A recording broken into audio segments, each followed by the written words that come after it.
All right, we are live. All How's everybody doing tonight? I'm here with Gonzo. Gonzo's back. How you doing tonight, man? I'm doing pretty good. How you doing? Oh, I'm doing great. With the election. We got. I'm going to go ahead and post this link in the chat right now, and we're going to see if it's clickable. Okay, cool. Hang on one second. Let me go back to my channel. I'm going to try and get it up as well here. Oh, there we go. Cool.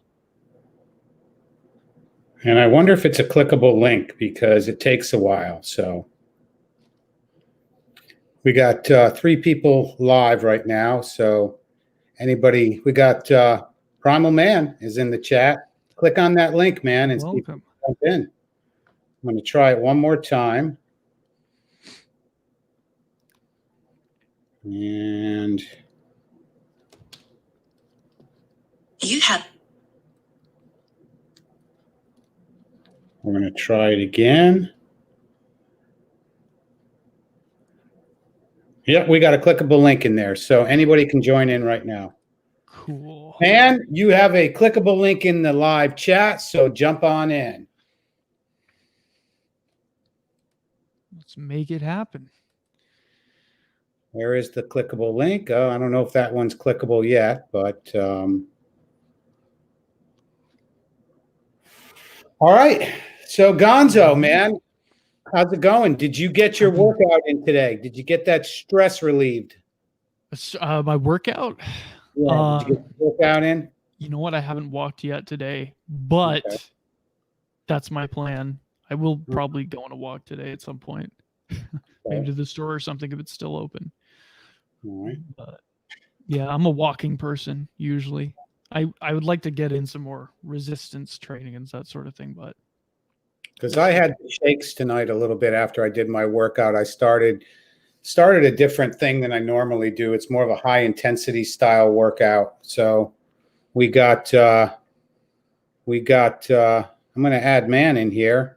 I don't know if he has testing on his, you have testing on your name. So if you put, if you go ahead and change that real quick to where you put your name in there. There he goes. He's out. He'll be back in. Yeah. So I'm doing a high intensity workout, which means I'm doing about 30-minute workout. Instead of doing a massive amount of reps, I'm slowing down the reps. It's kind of a Jay Vincent. I'm not sure familiar with Jay Vincent, but I've been kind of following his stuff. He spoke at 21, and it's basically just going from exercise to exercise. I don't know if I'm doing his workout correct, but there's just no stopping. So I'm going to bring Man in here. Yeah. But there is no stopping. Okay, so I'm going to bring Man in here. We got a volume issue with you, so if you turn on your live volume. I'm going to bring Man in here. We got a volume issue. Yeah, I think so. On your live volume. Yeah, we got some looping going on here. Yeah, I think so. Should I log back in? That's up to you. You can check do you have a volume on your laptop or? I'm not sure what's going on. That's up to you. You can check do you have a volume? All right. Yeah. So what it is, the high intensity workout is when you're going from exercise to exercise and you're slowing down your reps and you're just pushing as hard as you can. So you're doing like 6 up, 6 down.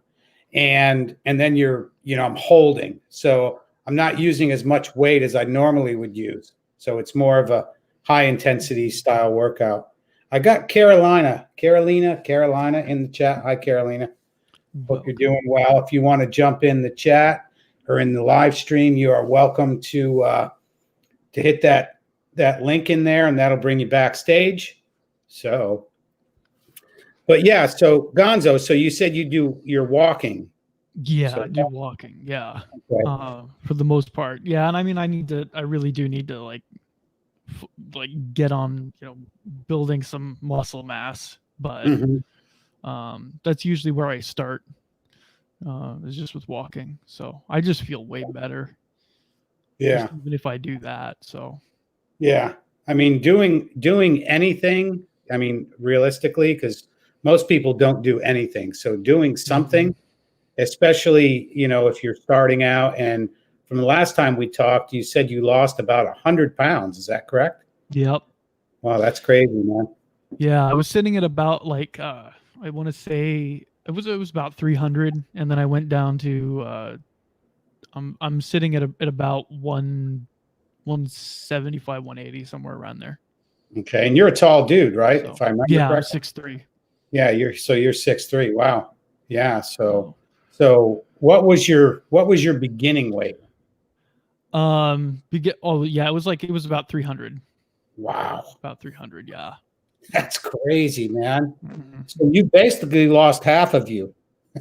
I guess so, yeah. Somewhere around there. But well, yeah, something like that. So, Yeah. So let me ask you a question. You had talked about that. You said you went plant-based first, and then yes, I did. you were vitamin deficient. Is that what you had Yeah, told? I'm pretty sure I was deficient in stuff before I even went vegan, and just from standard American diet, and then yeah, I got pretty severely deficient in a bunch of stuff over the course of being vegan. So Yeah. um, So you eat plenty of meat now, I would imagine. yeah, I do. Okay. Mostly Good. meat. I try to get in as much meat as possible. So Good. Do you get your blood work done regularly? yeah, I usually, yeah, if I yeah, like my most recent test was, it was amazing actually. When I was vegan, I had my C-reactive protein done, and I think it was like, I want to say it was like 4.5 or something like that. And then after a year of doing just straight carnivore and fasting and stuff like that, it went down to like 0.1. Yeah. So it's Good, pretty insane. good for you, man. Good for you. So That's good to hear. A lot of people don't do that. They don't take care of themselves. What do you attribute your initial weight gain to? you know what? I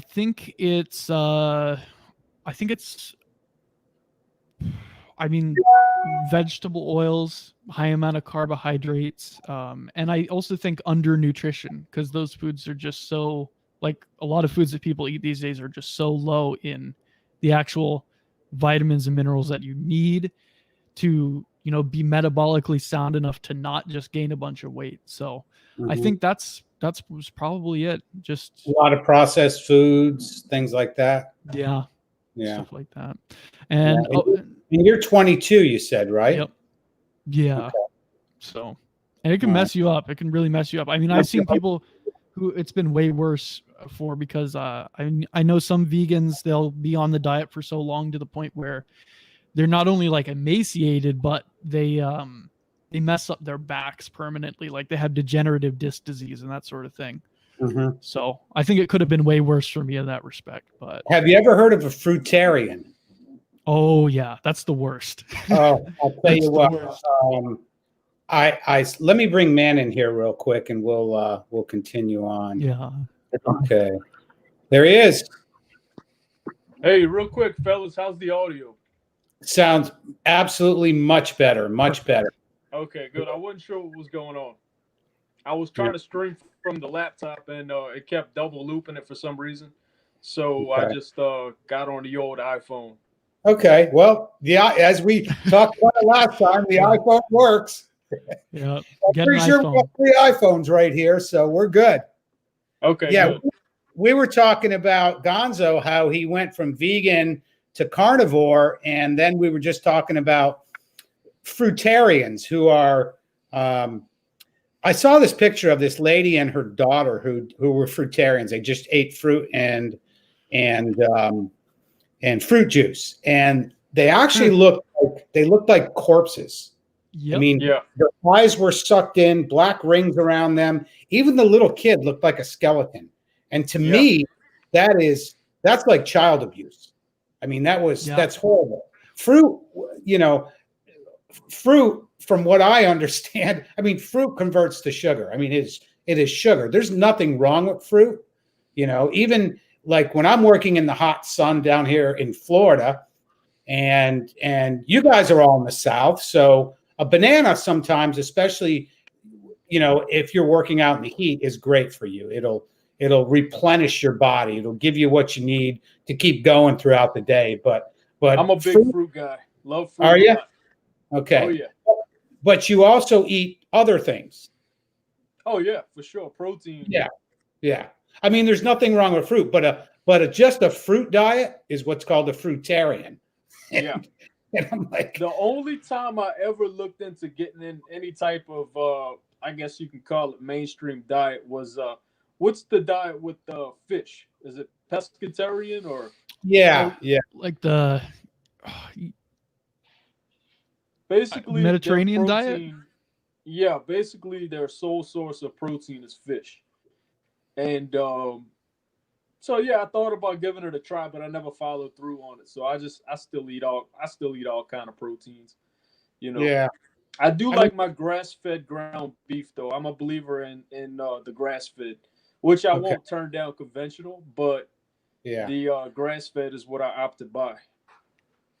Yeah. Yeah, I mean that, you know, it might be a little more costly, but you know, I've read so much on the different things like carnivore diet, and that's pretty much what I do. I want to say I'm probably 75-80% meat.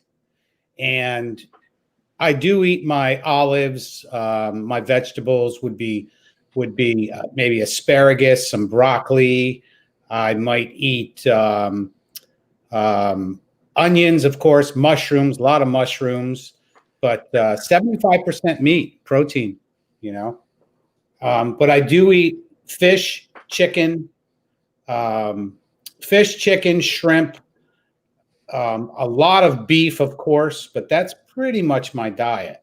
And it does keep me super healthy. And to me, your health is your blood work too. I Yeah, mean, that's, you know, I get I blood. like How often do you guys get blood work? I get it every 6 months. Tony. I'm 33 years old. I haven't had blood work done once Okay. I think 6 since months to a in my year. adult, like as far as I know in my adult life, I haven't had blood work done. I do want to go get my T levels, you know, just to know what they are. Okay. You know, I feel like they're great, but I just want to know the numbers on them. I feel like every guy should know where their T levels are, and I can't preach that till I do it myself. You know. I do that every 6 months. That's part of my whole Yeah, routine. you mentioned that last show. Yep. Last show. And I'm stoked that my T levels are good enough to where my doctor asked me if I'm injecting testosterone. So Yeah. Yeah, I've heard That's people have good. gotten great results from like eating oysters and stuff. Like it will just shoot sky high. yeah, Yeah. Zinc. I You do could take. supplement with zinc and magnesium if you'd like. I Okay, take a herbal supplement too called ashwagandha. I don't know if y'all familiar with that. okay. Yeah. I take a. In fact, when I go to my doctor, I tell him all my supplements that I take, which I do take. This is only recent though, but it's funny because since 6 months ago, my free testosterone has really increased, and my total testosterone has increased over 40 points in 6 months. Now, I do take a natural testosterone booster, is what it's called, but I do take Tribulus every day, which is also in the test booster.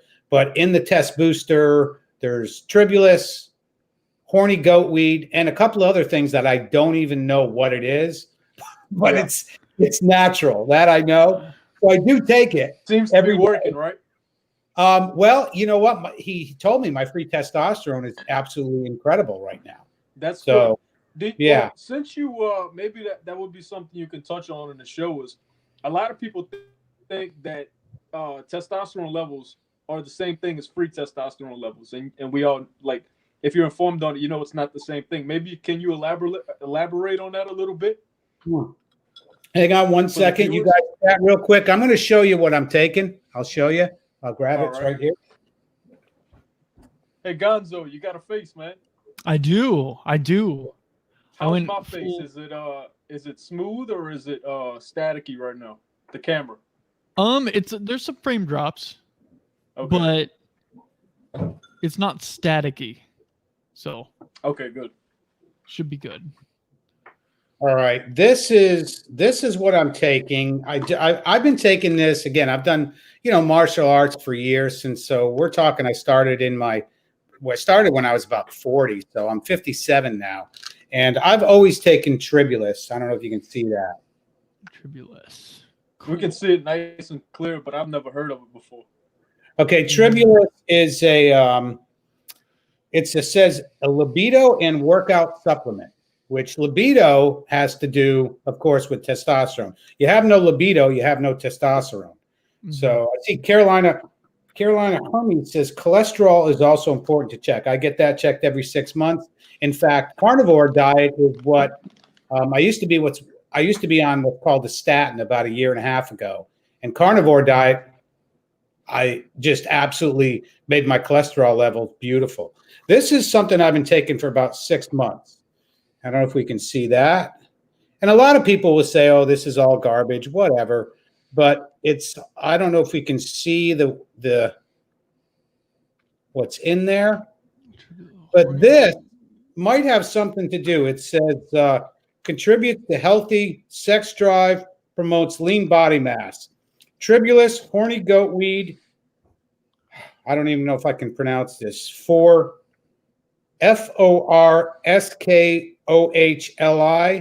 Forskolin.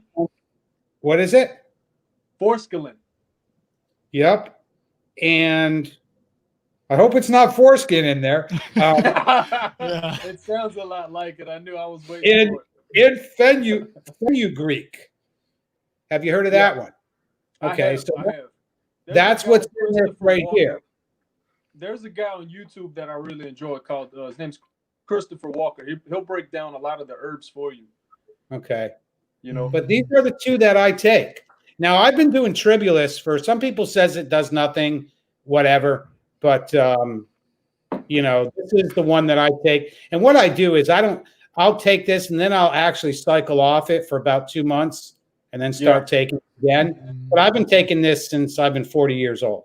So So you're talking 17 years of Tribulus. So this is I have taken this before. This is fairly new. But again, it's been about 6 months since I've taken this. And my doc said my free testosterone is just incredible. Especially at 57. He told me I have the testosterone of the guy that's 35 years old. So I'm pretty happy about it. Can't beat that at 57. No. Real good. No, I have no issues anywhere. No aches, no pain. You got guys that are 35 right now that have the T levels of an 80-year-old man. Yeah, that's crazy. There is a major problem with low T levels in guys these days. I really believe that. It's what you eat too. I mean, everything, soy is in everything. When people start reading, when you start looking at labels and I mean, when you go through the market and look at labels, read everything. When you read everything, you're shocked. I mean, soy is in everything.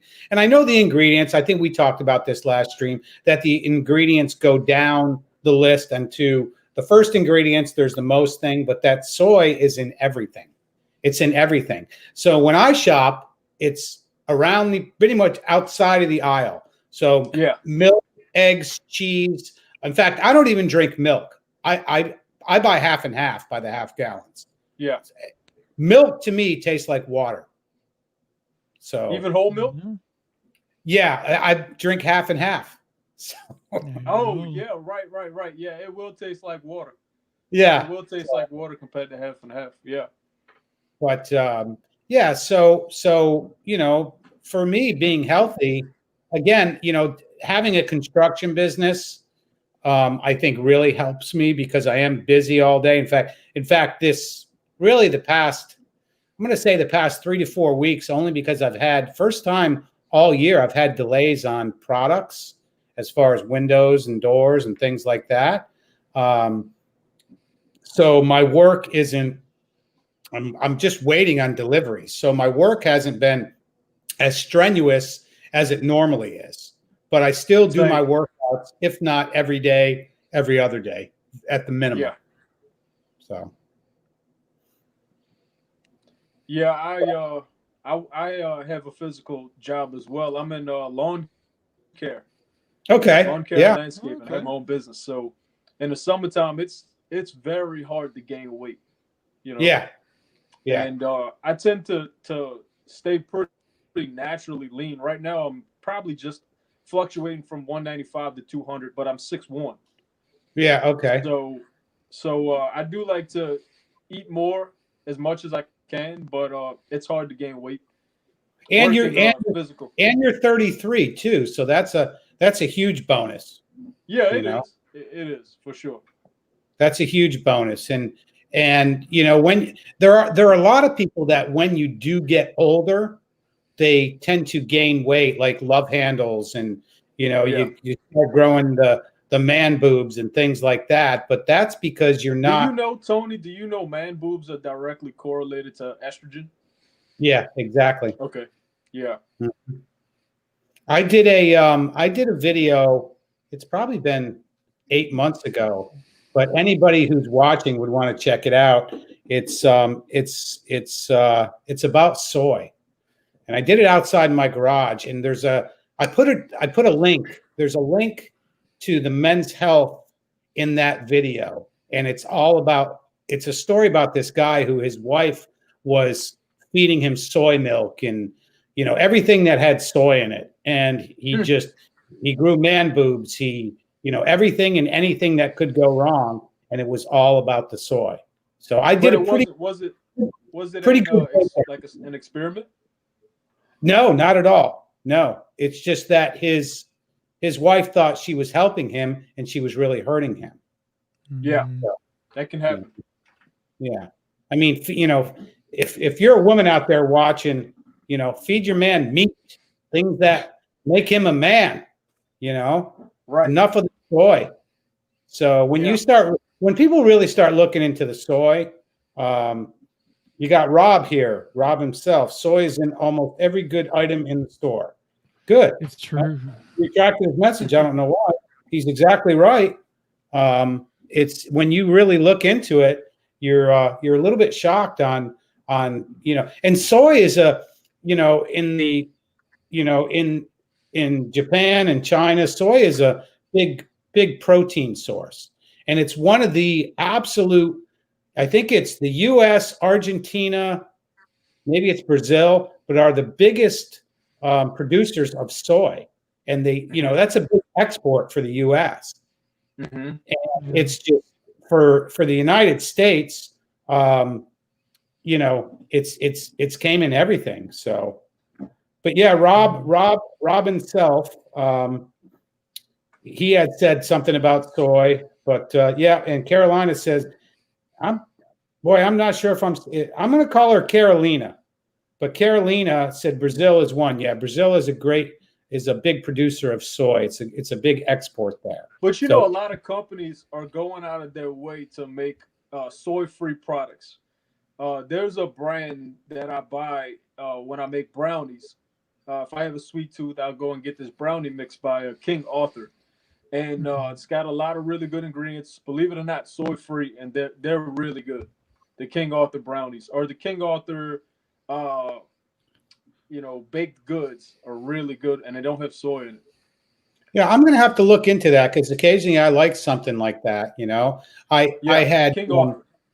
Have you ever heard of? They're like the protein pancakes and protein waffles. I think it's Kodiak. Yeah. Full of soy. With soy protein. But flaxseed is highly estrogenic too. Yeah, it is. It is. There's some cookies they're protein cookies by Larry and something. Maybe y'all know what I'm talking about. They're really good. But they have, apparently there's a lot of flax in them. So I used to enjoy them for a couple of months, and once I found out flax is very estrogenic, I got off of them. So, but anyway, yeah, flaxseed too is another sneaky ingredient that a sneaky health ingredient, you know. Yeah, it is. I remember I heard a presentation recently that was pretty disturbing, actually, and I want to say it was from like an ancestral health conference, and I can't remember the speaker's name right now. I'll see if I can find it. But this guy was talking about this new research that was coming out about omega-6 and omega-3 fatty acids, and actually what they found seems to indicate that, because there's all this debate about, is keto better, is low carb better, or is it moderate carb? Like in my mind, there's like not really that much debate that low carb is better than a high carb diet.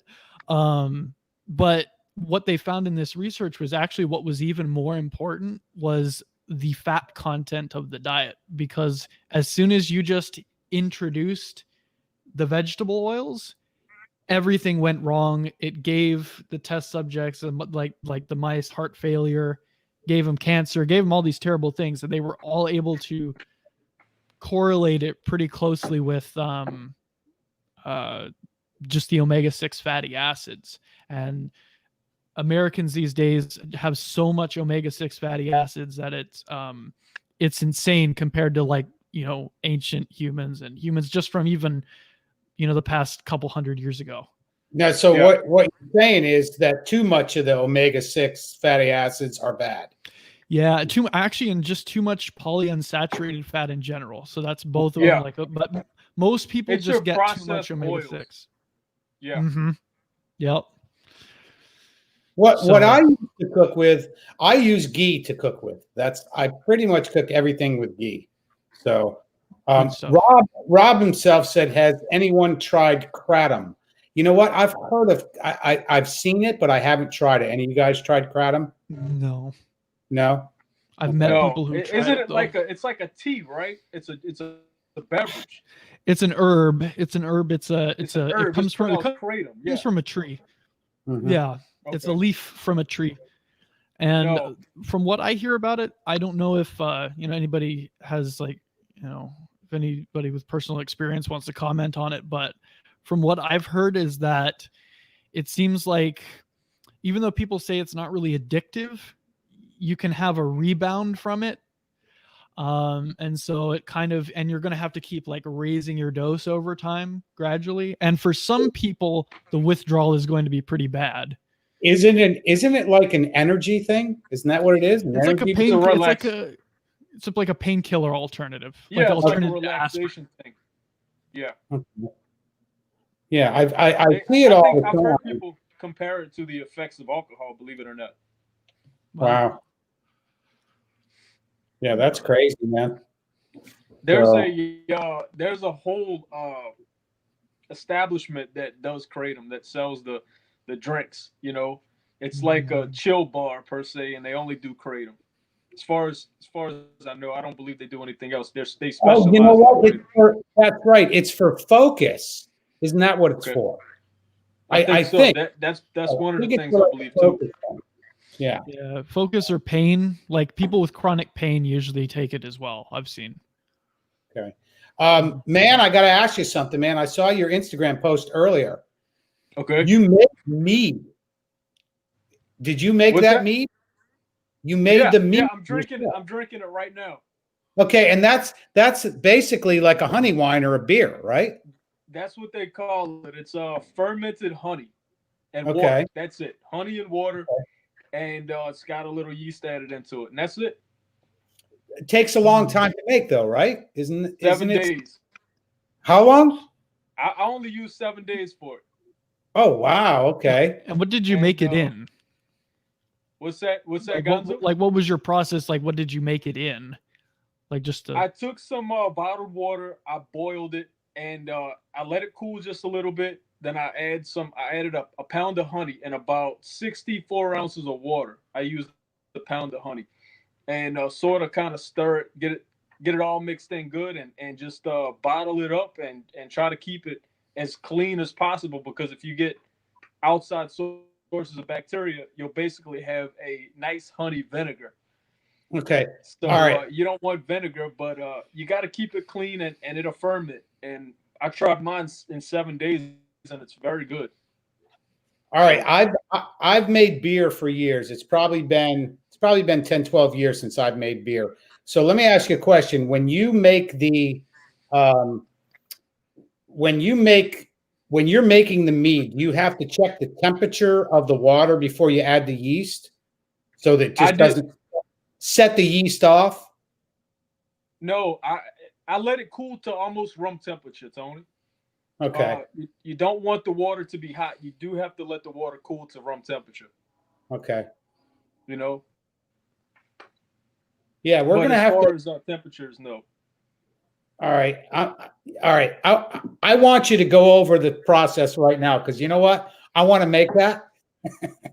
So just tell me, start right from the beginning. Okay, so here we go. I get these waters from Whole Foods, and if you could see it on the camera, it's 30. They're basically 33.8 ounces. I took about just a couple of ounces to leave some headspace in the bottles for the basically the fermentation to take place, so the bottle don't blow up. So it's got some room to kind of like fill in. So roughly you're looking at like 62 to 64 ounces. I estimated. I didn't measure it perfectly. So I boiled it, got the water to a nice boil, turn my fire off, let the boil settle. Because they say that when you add the honey in while the water's still boiling, you don't want to boil the honey. You take out a lot of the flavor, the enzymes, and a lot of the nutrients in the honey. So you let it cool, add your honey, and just basically dilute it in, and then bottle it up. Let it cool, bottle it up. Once you got it bottled up, you add your yeast. I used 1 pack of dry yeast, active. So you add the yeast to the bottle. I added the yeast to the bottle. That's just how I did it. Okay. Yeah. Okay.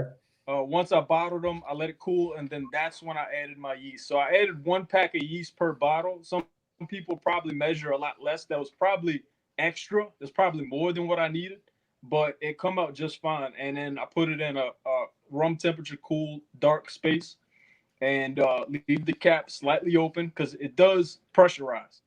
Okay. Yeah. Yeah. And if you brew beer is the same way. Yep. And you just let it do its thing. Looks like a sink trap, and it'll actually just burp is what it does. Right. And I kind of miss it now. So you're talking in 7 days that you can. We'll have to talk about this, or you're going to have to send me that recipe. So all right, another question: it's fermented, obviously, with the yeast. Is it carbonated? Yes, at first it is a little carbonated. Okay. There's ways to kind of get some of the carbonation out, but I enjoyed the carbonation. It was really good.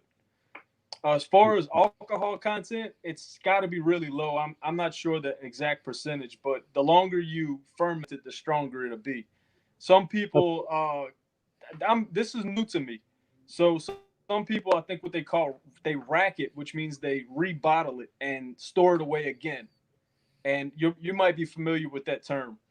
But this is new to me. And then that will make it stronger as well. But mine, I don't think is necessarily strong in alcohol, but the flavor is on point. And I was surprised because I didn't use any fancy, equipment or anything. Yeah. Yeah. I was a little worried about the contamination though. That was it. Okay. That's the whole thing. Is like when you clean something, I know with brewing beer, cleanliness was most important. Okay. Yes. And you have to use bleach, no soap. Soap leaves residue. Now I would brew my beer and it was a 6-gallon bucket. Had a little spigot at the bottom, and then it had what do you call it? On top, the airlock, I guess you would call it, so it could burp. But it would take about 2 weeks, just 2 weeks alone, before you could bottle it. And then the biggest part about brewing beer, biggest pain in the ass, is always the bottling. That's That's always a pain in the ass. So I used to get bottles from as many people as I could, and then cleaning the bottles, always using bleach, and then setting them upside down so they were dry, didn't contaminate. Do you know? I used to use a kettle, of course. We used to have to boil the caps too, throw them in boiling water real quick. But the whole thing is that when you're doing that, now you have another 2 weeks once you bottle it. But what I did was, after a couple of years, actually probably sooner than that, of making my own beer, rather than 12-ounce bottles, I went to 22-ounce bottles. So, bigger the better, I guess. Yeah. And what it was too, and what you'll notice too is when you make your beer, and you spend a month making this beer, and you might have the guys over, and the guys that don't appreciate it, they'll like pop a beer and just chug it down, and it's like, what you realize is that you'll have Bud Light for those guys in the refrigerator. You spend all this time making this stuff, and nobody's gonna appreciate it. So, did you add your own hops? Oh yeah. I have made Oktoberfest, where I've cooked the cocoa, cracked it with a rolling pin. I have made every kind of beer. You name it, I've made it. But I was making hoppy beer before hoppy beer was cool. I used to dry hop it at the end. I've done every kind of. I've made every kind of beer you can imagine. So that's fun. Yeah. So we got Marcos in the chat, says you're right about that on the beer. They got a hop-free beer called, what is it called? Groot, Tony? Have you ever heard of Groot? No. I don't know if I'm pronouncing it right. But it's a hop-free beer. You guys want to know, there's a reason why I haven't drank. In the past 2 years, I've probably had, being realistic, I'm lucky if I had 6 beers total in the past 2 years. Okay. And I am what you would call a hophead. I like the hoppiest beer ever. I like it so hoppy that it just give me the hoppiest beer. But as soon as I found out that hops actually is an estrogen, it binds to estrogen. I didn't want to say it, Tony. I didn't want to say it. I waited for you to say it. Yeah, that's what it does. So in about 2 years. They actually say the women or the people or the women, I believe, that pick the hops, there's noticeably higher estrogen in them just by handling the hops from skin contact. Pretty interesting. What? So I'm like you, Tony, like maybe 1 beer a month or something with dinner, Yeah. Mm-hmm. Yeah, I haven't had a drink in a long time. I just stopped at some point. I haven't gone back to it, but I do actually. Robin said Steel Reserve is great. I like Steel Reserve too. Steel Reserve is one of my favorites. It was. Nice comment. And she says beer is carbs. That's for sure. Beer is carbs. Hey, carbs. Carbs. We could talk about that. Carbs get a really bad rap, kind of like bouncing off of what Gonzo was saying about the low carb. Depends on what low carb is. I mean, if you're trying to use low carb to lose weight, then have at it.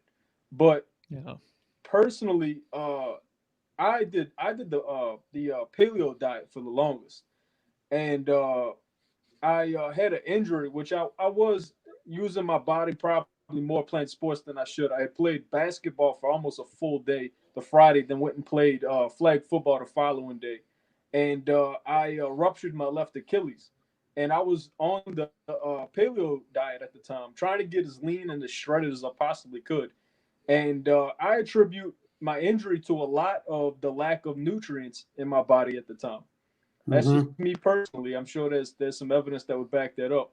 But I believe in carbs. I believe in after I do a very hard workout, I like I have to have some carbs.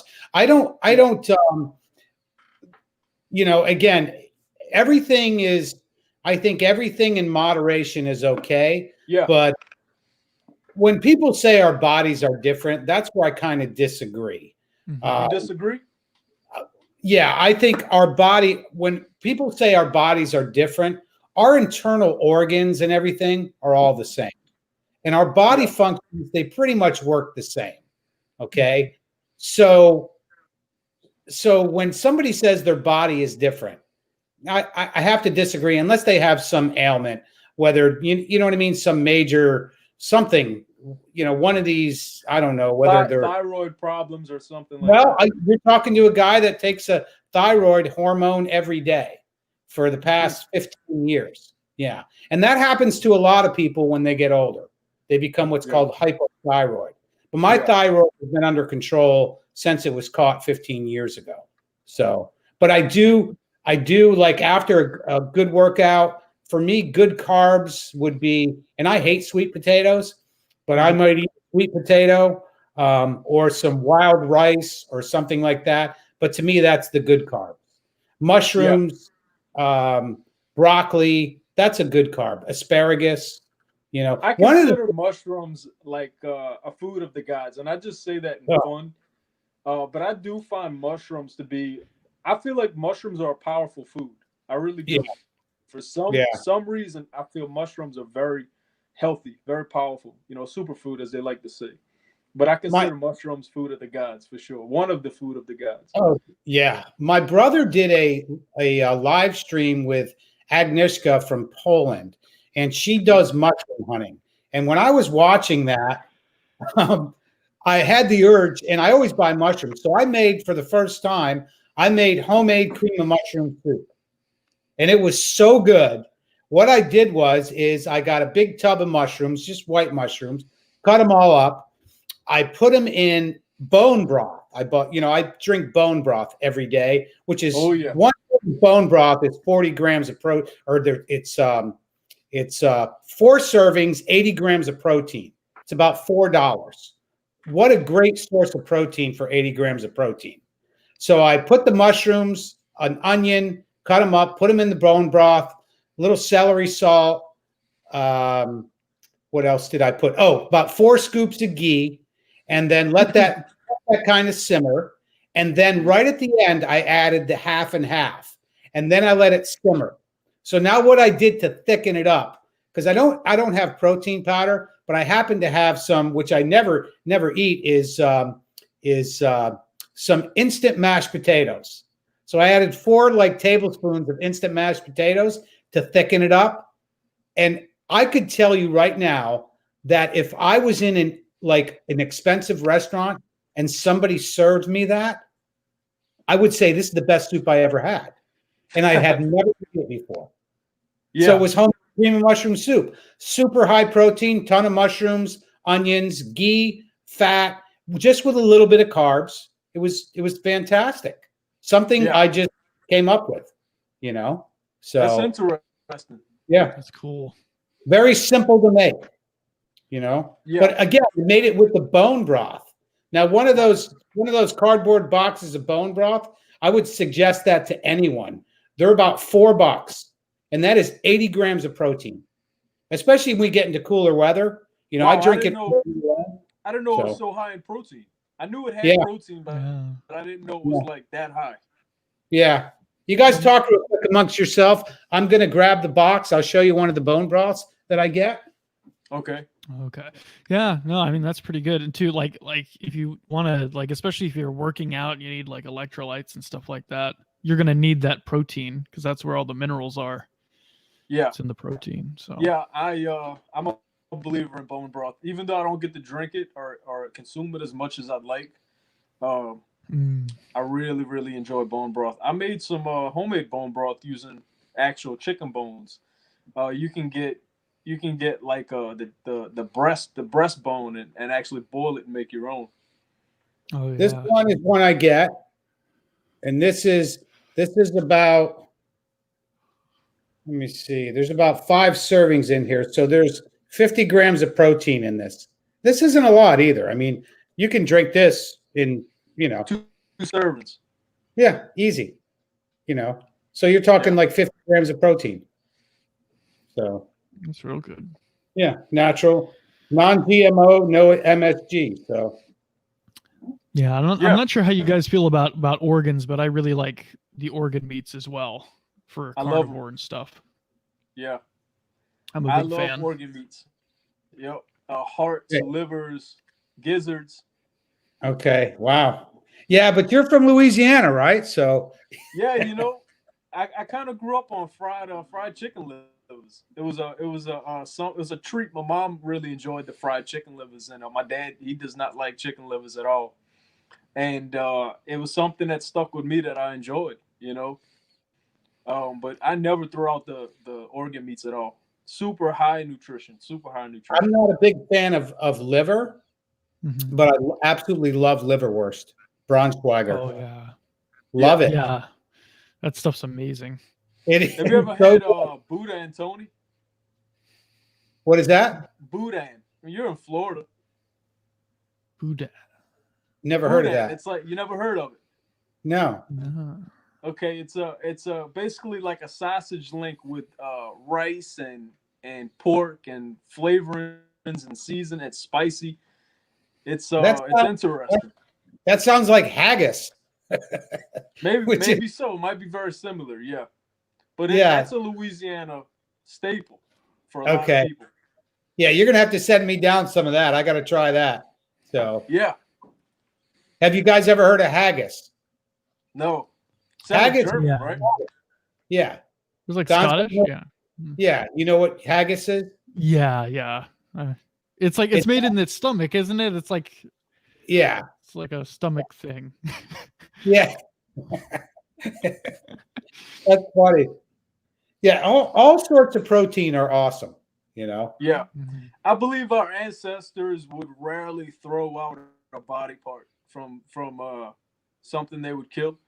I believe they ate the intestines, things that we would just be like, there's no way, I'm not brave enough to I do think like the Elliot pork Hall said in a chitterlings. video a long time ago about his dad coming from Belize and boiling pig intestines, and Yeah. whatnot, and eating all kind of stuff from Belize. It come to America, started eating hot dogs and hamburgers, and it upset his stomach. I see those every time I go to the store. They have the pork chitterlings in the big bucket, and I once looked it up. I'm like, how do you even go about like cooking that? And people just like put that in the left side of their sink and they hose it Yeah. out in the sink, and I'm just like, oh man, I don't think I can do that. But Do you guys like? I'm the kind of guy that will try anything. Same. I do like trying different foods. I'm not afraid to try a different taste or things Right. like that. Right. I don't understand picky eaters. I really don't. I don't either. It's like spicy food. There's certain times I like it when it's real spicy and hot, and then certain times I don't. Do you fellas know Aaron Clary? Yeah. I've heard of him. Yeah. He posted a video about hot sauce. Y'all have to go check it out. It's pretty funny. He talks about the real hot sauces and spicy things, and oh man, he just goes off on some of the common hot sauces. It's pretty funny. Y'all have to check it out for a good laugh. He's a funny guy. yeah, Aaron Clary is actually one of the people I got started. Like I'm trying to think of the order, like because we were talking about this before, but it's like I found it was like Elliot Hulse, and then I had a friend. Like I was like really depressed one time, and my friend's like, "Have you read Aaron Clary?" And I'm like, "No." He's like, "You should, like, have you had your IQ tested?" And I'm like, "No." And he's like, "Read Curse of the High IQ." And so I was like, "Well, okay, I'll check it out." And I read it, but it was pretty mind-boggling. And I think I went from that to like Jordan Peterson to like, and then I just slow trickle of things. But yeah, Aaron's pretty cool. There's another topic, Jordan Peterson. What a mess. Jesus. Oh yeah. Wow. What a mess. Yeah, What's going on with that? Oh, he was addicted to benzos, and I think it was AJ Cortez. You guys familiar with AJ Cortez? Yeah. No. I think AJ had posted a video of him, and I had watched it. It's one where he just kind of talked about him coming back and what his issue was, but he was addicted to benzos. So that's like Xanax, Valiums, and things like that. I had a talk with Dr. Shawn Smith about that. I think was it Dr. Shawn Smith? Yeah, pretty sure it was him. I've done quite a few interviews or conversations, but I guess, a benzo addiction, which would be I think benzodiazepam. So that's like your Valium, your Xanax, are extremely difficult to come off of, Yeah. I want to say it's typically used to treat anxiety. Yeah. And anxiety to me is, I don't know. Everybody's heading like right now. I would call myself a little bit anxious over this whole election thing, but I'm trying to just deal with it. I'm really, anxiety to me. I don't want to say it's not real, but I think there's other ways of treating your anxiety.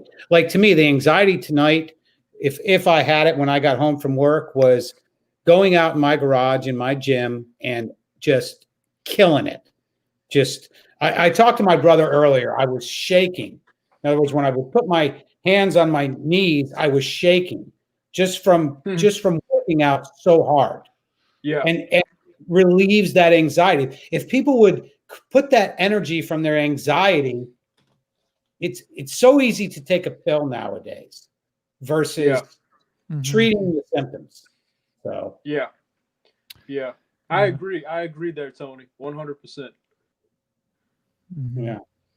Yeah, and I think he fell into that trap. I know, like, because I understood where he was coming from with his thoughts on drugs for a long time, because he was saying, like, well, if you're so depressed that you're gonna kill yourself, then I mean, you have nothing to lose if you just take it as a band-aid, not as a long-term solution. I'm like, well, I guess fair enough, but I feel like what happened is he couldn't. I think my biggest criticism of Jordan Peterson, because like I agree with him 100%. Like, I mean, when it comes to like 12 rules for life and stuff like that, I think he's spot on. But he's the make your bed guy. I mean, isn't that one of the things he said? I mean, he's known for get up and make your bed. Yeah. That's Jordan clean Peterson. your room. Yeah. Clean your room, make your bed. Yeah. Yeah. I think he was very spot on with all that stuff. But I think if there's anything that I would be concerned about with him is just that I think his intellectualism has kind of doomed him in that sense. Because I feel like when you're just trapped in your imagination like that all the time, it's hard to be present and in the moment. And the problem is too, when people deal with fame, in other words, different levels. Some people can't deal with fame, and Jordan Peterson got famous. And so what happens, I think, with people that get famous is that you can't, once you do a body of work, you're always trying to better that body of work. So when you can't repeat it or make it better, I think that affects people, especially somebody who's famous. With fame too, there's also that image you must uphold, right? At least if I ever became famous, I could give two shits, right? But a lot of famous people feel like they gotta uphold the image, and it's a trap. It really is. Yeah, and he didn't just become famous; he became infamous as well for in many cases. So, how long has he been around? How long has his work been out? Oh, he's been around for, I think, since like the I want to say like the 80s or the 90s, but like he's been doing lectures and stuff for a very long time. And I think the like Maps of Meaning came out in like the 90s or something like that. Yeah, I mean, I've only been familiar with him for the past 5 years. That's it. That's when I kind of. Has he ever looked into the 21 conventions, Tony? Is he someone that they would ever? I don't know if Anthony Johnson would. Maybe he would. Yeah. You know, there's Well, wait, I don't think, now that I'm thinking about it, I don't think I don't think Anthony's behind his work. You know, what do you mean? I don't think Anthony is behind Jordan Peterson's work. Like, in other words, I don't think he supports him. I don't. I think that I think he used to. I really don't know. I can't make a Yeah. statement on that. That would be something he would have to address. Yeah. A Yeah. question or whatever. But I mean, I Anthony- can't say I don't know enough about Jordan Peterson at all. This is the one thing about people. What I've noticed is that it's okay for people to fall away from ideas. People can fall away from different ideologies. You know, change to me, when somebody says, "Oh, you've changed," when somebody says you've changed, and I'll ask you guys this question: how many times have somebody said, "Oh, you've changed," and it's been a negative thing? Oh, it's I happened. mean, it's happened. Yeah. You know, I how many times? I can honestly say I don't think anyone's told me I've changed in a negative way. I just something I've never encountered really. I guess Mhm. I've changed so much myself that I guess maybe people just expect it out of me. I don't know. And it's also the people that you surround yourself with. That's true. Yes, that is very true.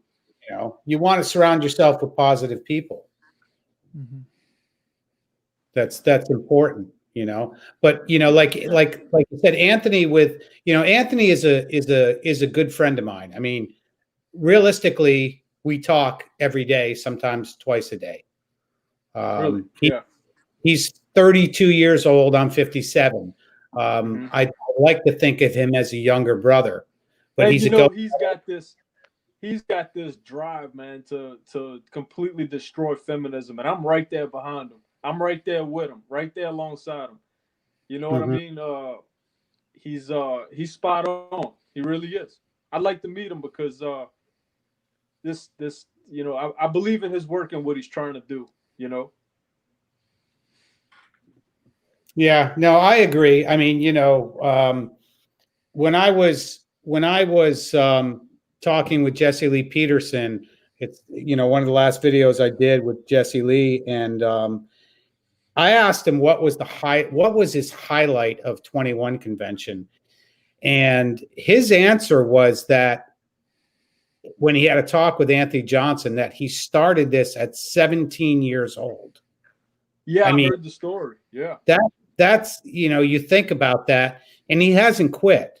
He hasn't quit. A lot of people didn't think he could pull off this convention, here in this, a month ago, which was an incredible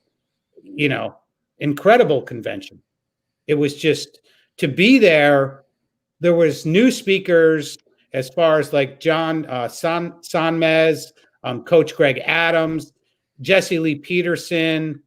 Jesse Lee Peterson, all these guys just gave it great, just a positive review, like super positive. Until you've been there and been around men, I can't explain it. I can't explain it. It's hard to explain. Monday morning, Jesse Lee Peterson, that was the first things out of his mouth was, I was in Florida at the 21 convention.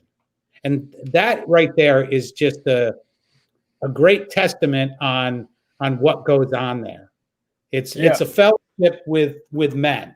I mean, you want to be around men that want to create the best version of themselves. And there's been people that knock the shit out of 21, but the same mainstream news.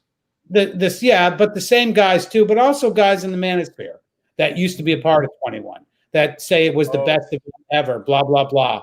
We don't align. This is blue pill, red pill. It's to the point to where, what? He puts on an incredible event. It's super positive. It's super positive for men. Now it's super positive for women with the 22 convention. So I give a lot of credit for what he does. And he goes in hard. The guy is not he doesn't give a flying shit about anybody. What anybody says, he goes in there, That's what it takes to stand up against stuff that's happening in our world today. You know, Yeah, it takes that kind of takes those kind of balls. You know, it really does. in fact, I talked with Anthony about you today, and told him to check out Mantidote for sure. You know, he's guys are in the, you know, the same. You're in that same parallel. We'll call it runway. You know, so you know, but he's somebody you would enjoy hanging out with. I do. He comes over here. He's only an hour away, so but he comes over here. So nice. So let's do this. Let's switch gears, man. Give me your guys' thought on the election and what's going on. Gonzo, you go first. Man. Where do I get started? You know what? I mean, basically, my rundown with this is that you really just have to step into the present right now, and you can't be afraid of the future, and you can't be afraid of the past. You can't be afraid of any of these things, and so that's kind of how I treat it. I think that, you know, because it's out of your control, really, to an extent. You know, as a voter, you've made your vote, and the most we can do now is like analyze what's going on and the misinformation, the information, and just sort of have these discussions about it. But I think what's really going to kill people right now is the anxiety over it. So personally, I've just like made it an effort to, because I realized at some point, I realized a few months ago that the positive things that have happened in my life, I didn't even realize I wanted them, and I didn't know what they were. They just happened. It was just circumstantial. You know, I believe God really will take care of you. And it doesn't mean that, you know, you don't take action and you don't make efforts and things like that. But in other words, before you curse and be pissed at something, understand that good things can come from it that you're unaware of. Exactly. And it works in the weirdest of ways. You never know what's going to happen. Like, you could just get an email tomorrow and it'll just totally change your life, and you end up doing something that you never thought you would do. And I see the same thing with this election. It's on a larger scale, and sure, there's a lot at stake. There's a lot going on. I mean, I'm not sure if y'all heard about this today, but I heard about the dead people that have been voting this year. And you know, and that's fun to hear about. But that's also, I think, the amazing thing about Trump's presidency is that all these things that I think a lot of Americans haven't known about or have been asleep on for so long, I think people are starting to wake up to that. So I think that's pretty cool. Yeah, I can't disagree too much with you there, Gonzo. For sure, I do believe there's fraud. I do believe there's been a lot of fraud. There's been a lot of manipulation. But I'm kind of standing where Gonzo does. I'm pro Constitution. I'm definitely anti-communism, anti-domestic terrorism. You name it. I'm against all of those things, and I'm pro Constitution. But as far as having a shitty president, we've had those before, and we don't know what's going to happen with this guy. But the one thing I can say is this, or any guy that we may have as president. One thing I can say is this: is the fate of our world is in the hands of good men, and in God's hands as well. You know, I feel like it's the real impact is going to come from guys like us, the band of men that join together to fight evil. You know, however that may look, whether it just be common man or politicians with a good agenda. You know, all we can do is do what we can do as men. That's it. Yeah. I do believe it's right now. I believe it's good versus evil. Same, agree. And it's that simple, just that simple. People can disagree. I don't care, but it's good versus evil. we look at what happened. People right now think, okay, a lot of people think that the Republicans basically stopped the counting and all that. No, that's not what happened. Actually, the Democrats were afraid. There was a red wave coming. Okay. So what's happened is you have to stop that. So when you stop that and you realize that, okay, now Trump is winning. So we got to do something to stop this right now. Okay.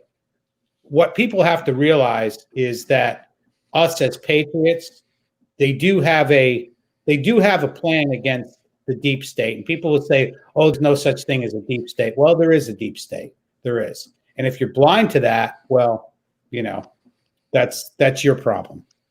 But it is a battle between good and evil. That's what's going on right now. So what happened last night when they stopped all the counting and things like that? Why did they stop the counting? They stopped the counting because Trump was going to win. And the only way to manipulate the election is to add things that, all of a sudden at 10:30, they want to go home. Oh, somebody made a great comment. How come our paramedics, our firemen, and people like that can work for 24, 36-hour shifts, but a couple poll workers can't? All of a sudden they have to go. Someone said, let our military count votes. Yeah, perfect. I didn't hear that, but I like that. Yeah. Well, and the other thing I will say too, I guess I'll just kind of add to this, is that, I think a lot of people forget, and this ties back to the imagination thing, people being lost in their thoughts. But when you're lost in your thoughts, you don't realize, and you lose, because even though you could argue that, you don't have control of your own life, because you don't, like I was saying earlier, because anything can happen, right? But you are responsible for your own life. Like the president, no matter who the president is, isn't responsible for your life. If somebody comes to kill you or burn down your house, there's the president can do stuff, and there's a whole process for that. But at the end of the day, you're going to be responsible for your day-to-day life, and also for your local legislation. That's my thing. It's like they vote for their president as if he's gonna personally put a Ferrari in their driveway. You know what I mean? It's like it's not gonna happen, and I don't know what why you even would assume that. Yeah. So even if even in an apocalyptic, Joe Biden presidency sort of situation, we're gonna need to have men stand up, and everybody stand up, people with independent thoughts standing up and fighting it. Like you're saying, it's good versus evil. So. Yeah. This ain't Democrat versus Republican. That's out of here. This has gotten to a point where it's good men versus evil agendas, and evil agendas versus good agendas. I like what you say, Gonzo, about and again, that's something Jesse Lee Peterson says and really hit me hard, is you are not your thoughts. A lot of those thoughts we have when we have anxiety, and those thoughts are not your own. If you can clear those thoughts out of your head, you're going to be much better off. People inherently know inside themselves what's good and what's not good. People know that. That's something that everybody is born with. You know what's good inside you. You know the difference between right and wrong, between good and evil. Yeah. But and with choose that being said, Tony, not to follow what you know is in your head. Yeah. And with that being said, and I believe that to be true as well, how deep can we go when we talk about why are people so against seeing the facts? Why are they so against seeing the truth? Why are they so afraid of the whatever they live in to be shattered? They're afraid of that. And it's alarming to me how people are so blind or don't want to see the truth. Zero. Even if you point it to them, they refuse it. And it's like, who in their right mind doesn't want to see what's reality versus what's not reality? I know I want to see truth.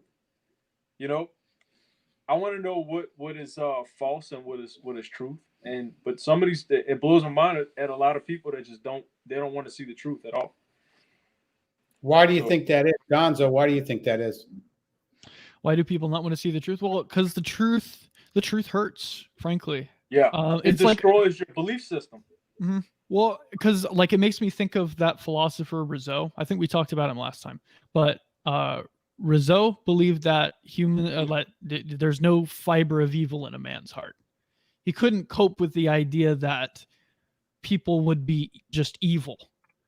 And of course, he ended up abandoning his children, and they all died. But that was his belief. His belief was that people are inherently good. And I think when you believe people are inherently good, then that's a problem, right?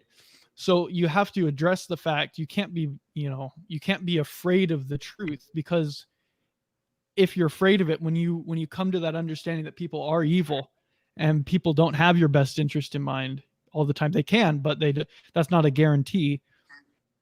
Some people are just evil. Then you'll be able to defend yourself and be able to do something about it. And it's from the Bible. The truth will set you free.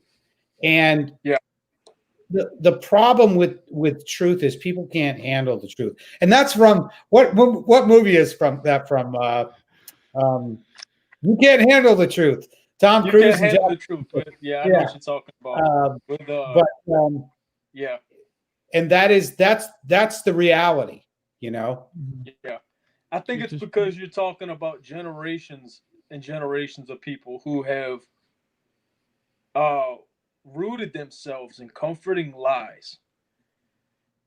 And you're talking generations deep. Dude, I like that a lot, man. Yeah. Dude, that's profound. Rooting themselves in comforting lies. Comforting lies. Yep. Dude, that is profound, bro. That's something else, man. I like that.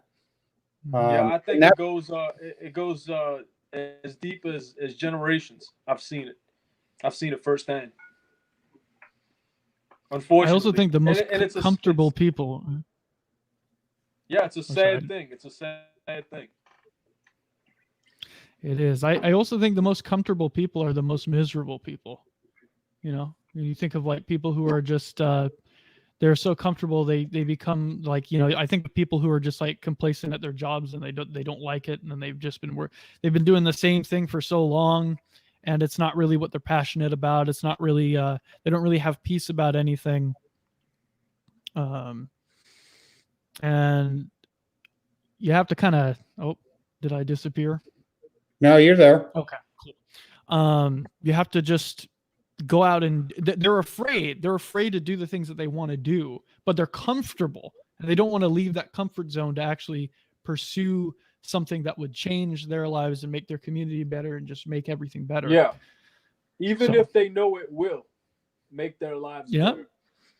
They're too comfortable. That's like the thing. Even if people do face the truth, accept the truth, they know it's gonna be uncomfortable. It's gonna smash everything they've seen in their little comfort zone, and that's something that I'm grateful that I've never fallen into, was a comfort zone of seeking truth, or knowledge or wisdom or whatever. I like to use the word wisdom as opposed to knowledge, but you hit the nail on the head, Gonzo. Do you think that the comfort zone is it's a placebo effect, I think is the word that I'm looking for people? In what way? Break that down a little bit, Tony.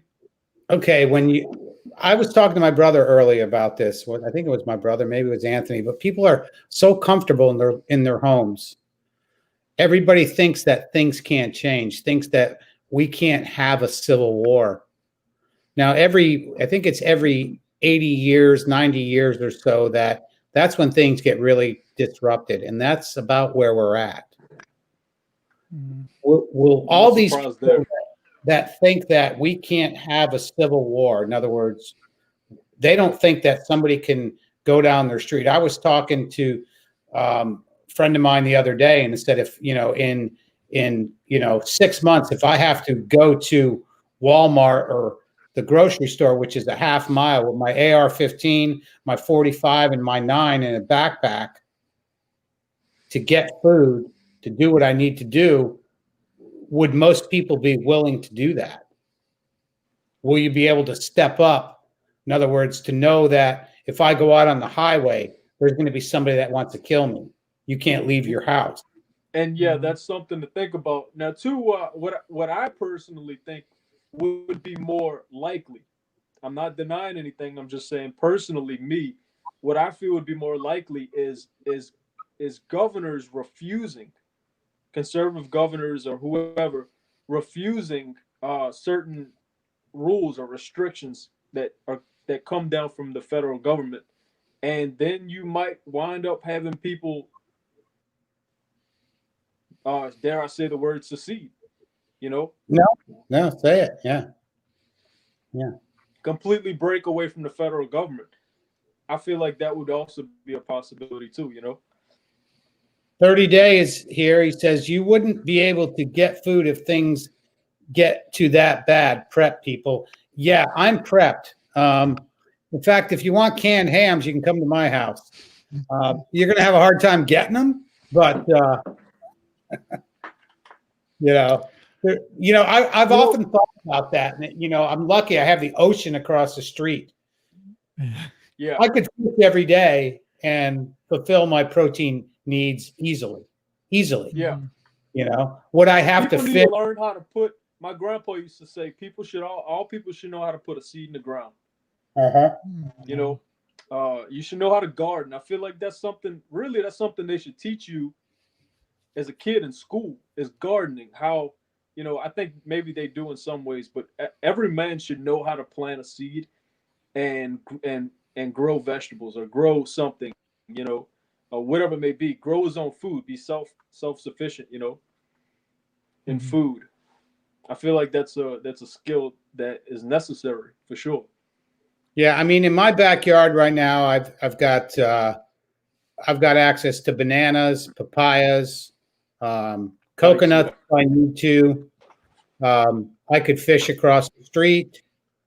I've got some older neighbors. I could take their stuff real easy. Yeah. I mean, that's what I was thinking about, to tie it back to the election, because I think no matter who wins, right, I think there's always this risk of there being, because I mean, because occasionally I'll just hop into different groups and things like that and talk to people. Like the other day, no joke, this is the first person I've ever talked to with this opinion, but I talked to somebody who believed there is no hope in America.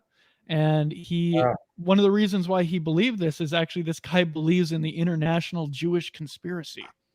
Okay. Which is, what is that? Well, I mean, now I'm a conspiracy theorist here, so yeah. Well, okay. It's a very extremist thing, but it's basically white supremacy. It's actually white supremacy. I'm not talking about like this, what the media these days is always talking about with white supremacy, like how everything is white supremacy. But this is the real deal, where, it's like white people are superior than black people and they will always be worse. And when you support that, it's destroying the country and all this stuff. But that's what he believed in. It's really sad, but that's that's what I've seen. They call that fatalistic, right? Don't they call that fatalistic? Yeah, I think that's so. A pretty but he was place to be. Oh yeah, it is. And I talked to him for a while because I wanted to understand it, right? Because I think a lot of people are so afraid of it that they want to run away from it. But I'm like, please, do explain to me, how do you end up? And he was actually telling me that he had started off being very conservative, and just over the years, he's just grown to see the biggest issues in this country being race and and gender issues. And if we could solve those, then America would just be amazing. And I said, to me, it sounds like you think exactly like the radical left does. You think exactly like they do. What gender issues do we have? There's two genders. Well, his solution, what he wants to do, what his opinion was like, we should just deport all the black people out, all of them, without exception. And for like the gender, that's a little extreme. Yeah. Yeah. Oh, very extreme. Like I said, this is like the most extreme thing. I mean, people like joke about this sort of thing, and people say, you know, people scream white supremacy so much that, you know, I'm like, I don't think I've ever met a white supremacist. Like, well, this is the first one I've ever talked to. But at the end of the day, I've talked to many other people like that, and they don't believe in that, but they have the exact same nihilism and the exact same hopelessness for the future. And that's why you compare them to the far left as well. Yeah, the Jewish conspiracy thing. Yeah, because it's really is. It's like they view it the same way. It's just that their solution is different. Like, you know, the communists, their solution was to make everyone equal. Mm-hmm. And then the Nazis, their solution was just to, you know, kill everybody. So, but I do kind of, I feel like it is a pretty strong argument that, you know, the fascism fascism and communism are kind of almost one and the same thing. They're just kind of different solutions to the problem. But yeah, but there's no solution in fascism or no. There truly isn't. No, you know, I mean, that's complete. You know, you can tie socialism in there, right in there with them. You can throw that right in the whole mix. Yeah, exactly. Yeah, no. I mean, this is the issue I'm having with everything that's going on right now. Is we are America. We are the greatest country in the world, and we now have the biggest enemy we are fighting, and that is the far left. And I don't mind somebody who's moderate. In fact, I don't mind somebody who's far left. Just don't fuck with me. Okay. I mean, that's the bottom line. Just don't. Now, if you want to have a rational discussion, we can do that. But chances are somebody who's on the far left will not have a rational discussion with you. No. That's simple. Unless they're open to the truth. Otherwise, if someone's not open to seeing truth, I'm open to the truth. I don't care who you are. If I'm wrong, tell me I'm wrong. I want to know. I want to know what's right. You know, and what's right is what people know right and wrong. People know evil, okay? They know the difference between evil and good. Yeah. But like, as far as like facts, show me the facts if I'm wrong, you know? Yeah. Yeah. But you cannot have a discussion with someone unwilling to see truthful facts. You know, you guys they had only want to see things that fit the narrative. Yeah, Gonzo, good input on a lot of topics, man. Well, 22 years old. I mean, it's been crazy. I mean, I don't know. I think sometimes, like, because I think about it, because I don't know. I think, like, I don't know. I always wonder why people, you know, lean certain ways, or they think certain ways, or they do certain things, and I like wonder what their life looked like to lead them to that point. And that's the root. That's the root of it all. What was their upbringing like? And that's why personally, I'm so on board with let's make families great again. Let's do all that we can do to support the family unit, because that's been the common denominator for where our society is headed, is the fallout in the family. And to me, that is where the problem lies. Where the buck stops is the dismantling of the mom and dad in the house together, and involved parents, and involved dad, and an involved mother. You know. So I've been blessed to have come from a home like that, and I'm very grateful for it. But I feel like some young people haven't had that opportunity, and you know, what can we do about it? You know. Yeah. No, I don't. But that's what always interests me because, like, I don't know, because it was funny. My mom, right? Because my mom's a hardcore Democrat. She told me that, she used to be, her dad was a Republican, and she used to be very Republican, and then she's like, well, then life hit me, and I turned Democrat. She got her heart broke one too many times. Yeah. And I ended up, and for me, it was like the exact opposite. It was like I grew up in a Democrat household. I went out, and then the world hit me, and I tried to start a business and do all this stuff, and the world hit me, and I went, full conservative in that respect. Yeah. So when I run my businesses or a business, if I didn't run a business, I want the least amount of involvement from red tape, restrictions. Leave me alone. Yeah. Let me grow my business. It's a guy, I think it was Alan Watts, talked about how basically it's not about actually making a product anymore. It's about the red tape that interferes with you even being able to make that product, Mm-hmm.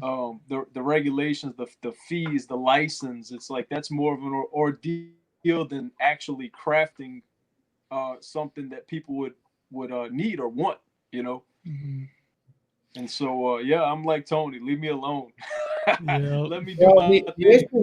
The issue with my business is that I do have a lot of licenses, insurance, workman's comp, exemptions, what I need to run. Some of those. I mean, I'm in Florida now. I can't install one window or one door without a permit. Yeah. But I get it. I do understand that, that we have hurricane codes, and there's a lot of shysters out there that don't do their job correctly, Right. So, you're being checked, but you are being checked by the government, which is, it is what it is. Yeah. But I pay a ton in taxes every year. I pay a ton in licensing fees and everything to run a small business. Exactly. But I pay those fees to run that business. So that's why I'm always confused when I see artists, like especially artists who make a living off of their work, and business owners who are socialists. It just blows my mind because I'm like, because I guess they just view, I don't know. I guess they just view they view it as, I'm doing it for the greater good, because other people get that money and stuff like that. But, or employees of a company that the CEO is gonna get taxed higher. The opportunity for them is because of the CEO that owns that damn business, right? To even be an employer, without the business, they wouldn't have a job. But if you slam, you raise taxes on the business owners, what's gonna happen? So I'm like you, guys. I see what you're saying. It's like if you're like a socialist, or whatever, business owner, it's like, how can you support that? Yeah. Blows my mind every time. Well, I know I look at the taxes that I pay, and I know I pay a lot of taxes. That's for sure. Do I have an issue with it? Absolutely not. I pay them every year. The one thing I have had to drop in the past, I am in my second year now without health insurance. And why is that? Because to have health insurance and type of, people can have your major medical, you can pay your $300-400 a month. And you guys might think that, okay, that's a lot. Well, for somebody like me at 57, to have health care that's actually worth a crap is about $900 a month. $900. That's a no-go. That's a big nut, you know. So I've chose to stay healthy. Kind of just do it the old-fashioned way right now. But yeah, that's, our healthcare system is completely screwed. I don't believe in socialized, medicine. I don't believe in that in any way, shape, or form. I chose to relieve myself of healthcare about 1.5 years ago. So. Yeah, socialized. Do you guys have health care? I do not. No. Most don't. Most don't. No. You know, a lot of times when you're self-employed, you're paying the whole nut, where when you are employed by Yeah. somebody, you're paying half the nut. Yeah. So And that's what's gonna happen. I didn't have insurance when I ruptured my Achilles, and I paid it all out of pocket. Mm-hmm. Yeah. You know. But like I'm like you, Tony. You take care of myself. I take care of myself. You know, you take care of yourself. You should be okay. You know, barring any freak accidents or anything. Yeah. Well, that's one of the reasons why, too, with martial arts, I had to back off, because it's like, if I hurt myself, like when I shattered my collarbone, it was about, I don't know, about 9-10 years ago. It was a devastating injury to me, and it affected everything that I did for a solid 6 months to a year, you know, and it was something that I enjoyed probably more than anything I've done in years, was martial arts. But the injury percentage is pretty high. You're going to get injured, and it's only a matter of time till you get really injured, and it doesn't matter who you are. So, but if you're just training and things like that, yeah. But when you're doing competitions and actually testing yourself to the maximum level that you can be tested, you're going to get injured. You're going to get injured. It's just that there's nothing about it. If you don't have health insurance, this collarbone injury after surgery and everything was about $65,000. But I did have insurance. So Yeah. And what parts I paid, I did negotiate those payments. So, but how many viewers do we have right now? right now we got 6. I think at the most we had about 8. I know at one point on the last time. Questions in the comments, because I can't see the live chat.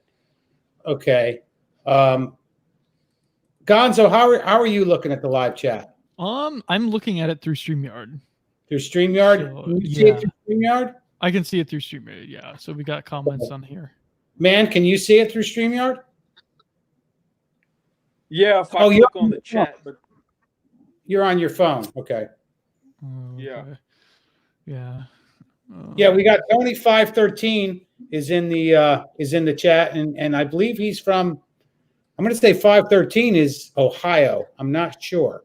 So I think we won that state too. So yeah. Chances are he won them all except for California. Tony, yeah.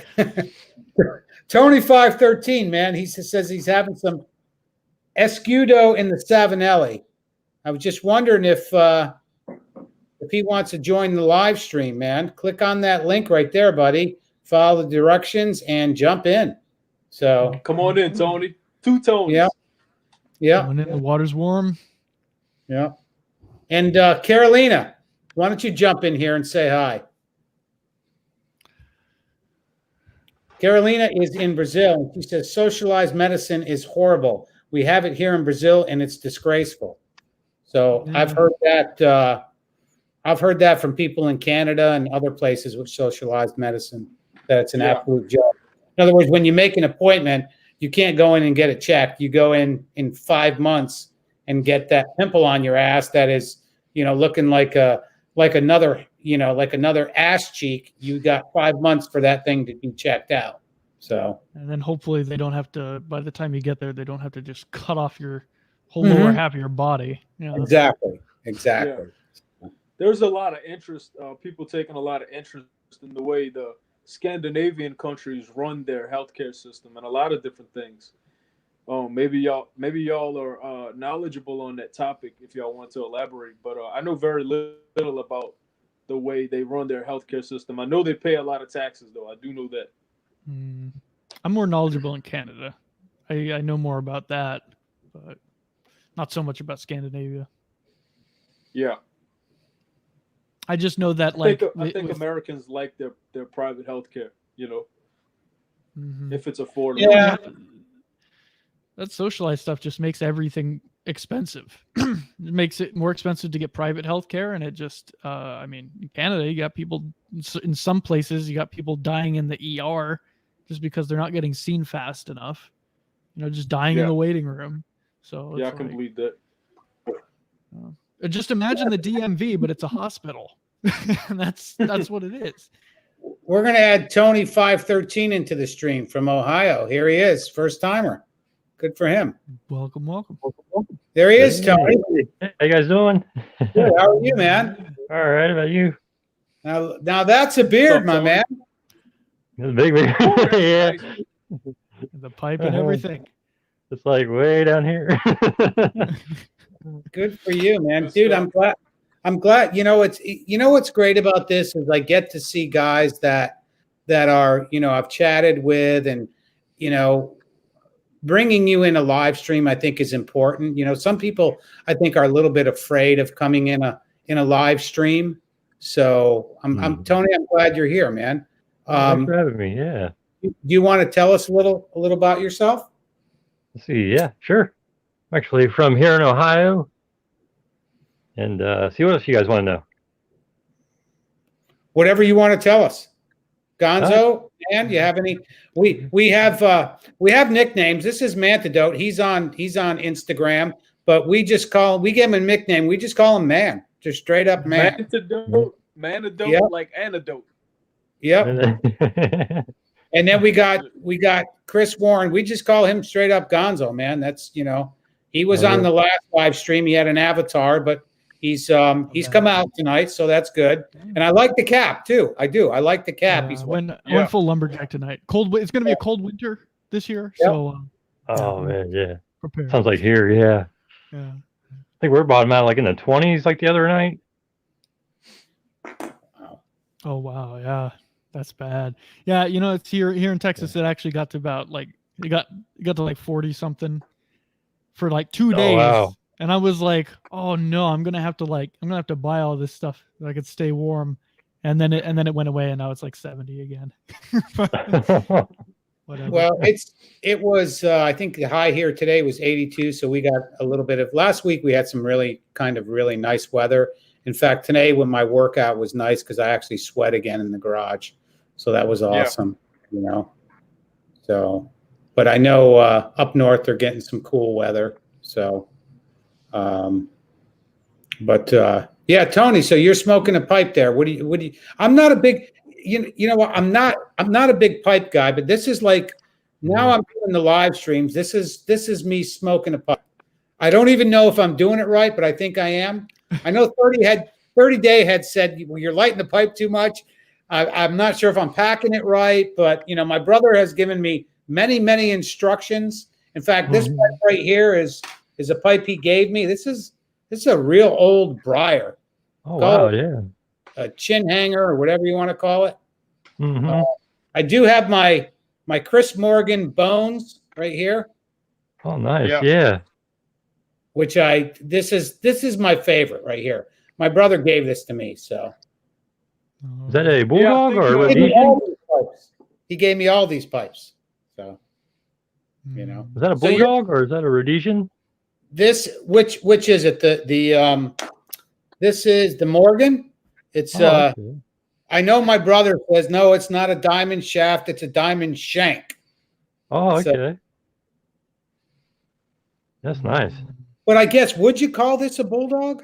That's what I'm wondering. Is that like a bulldog maybe? Or thinking that or It's got a real rough, I don't know if you can see, it's got a real rough texture. kind of like rusticated, yeah. Huh. But it's changed color. This is about 2 years old. So it's gotten darker for sure.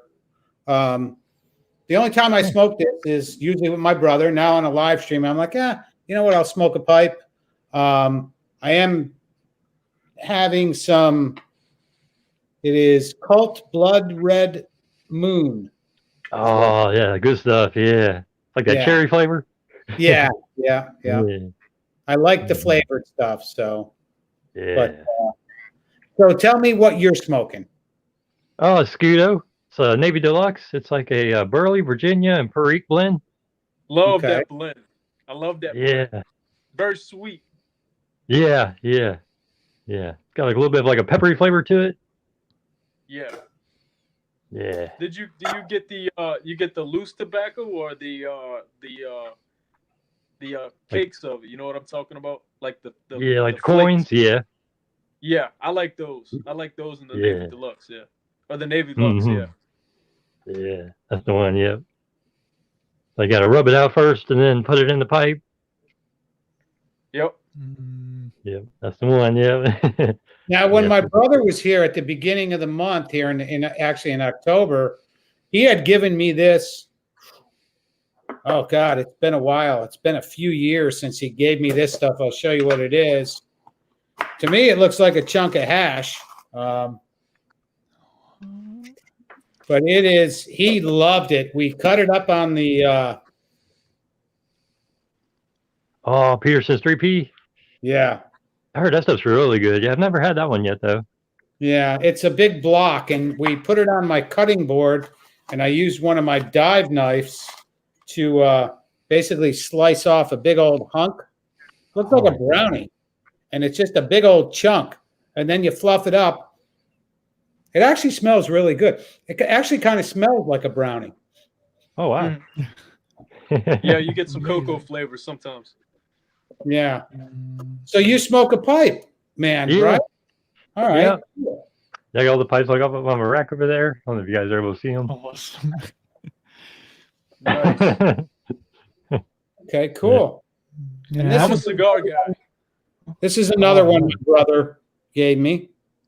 Oh, nice. Which one's that one there? Drew Estate Blonde. Oh, okay. Yeah. And then I've got out in I have a mechanic's toolbox out in my garage. And so what I've got out there is one of the drawers is filled with some different pipes. My brother actually made a pipe. I'm not sure if it's a 380 or 38 shell, a casing that's part of the pipe. And he made me one of that. It's really cool. He gave me another old briar pipe. I'm trying to think what else I have out there. And then all this different tobacco he has sent me over the years in different bags from like, it's all labeled drugstore blend, this blend, his own blend of whatever, type of tobacco. So, and it's funny too, because when I've had, I have a beach house. So when I've had parties, I've got tiki huts in the back.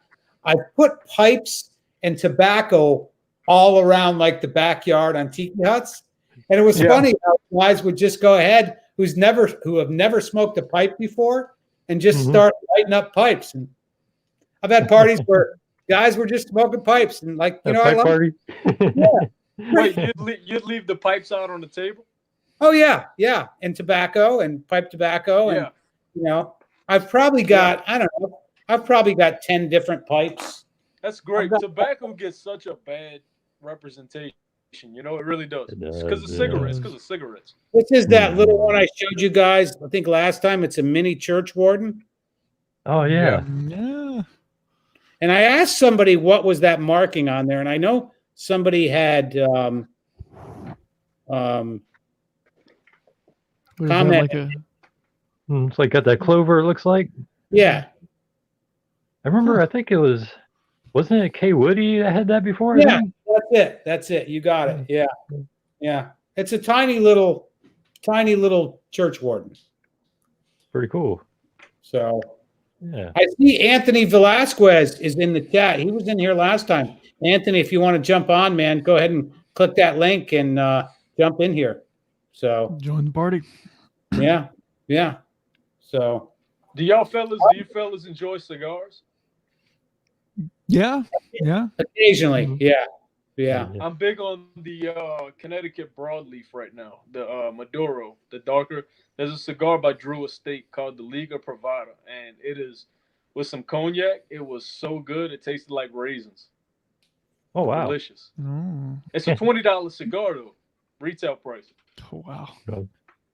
But the Liga Privada, great cigar. Huh.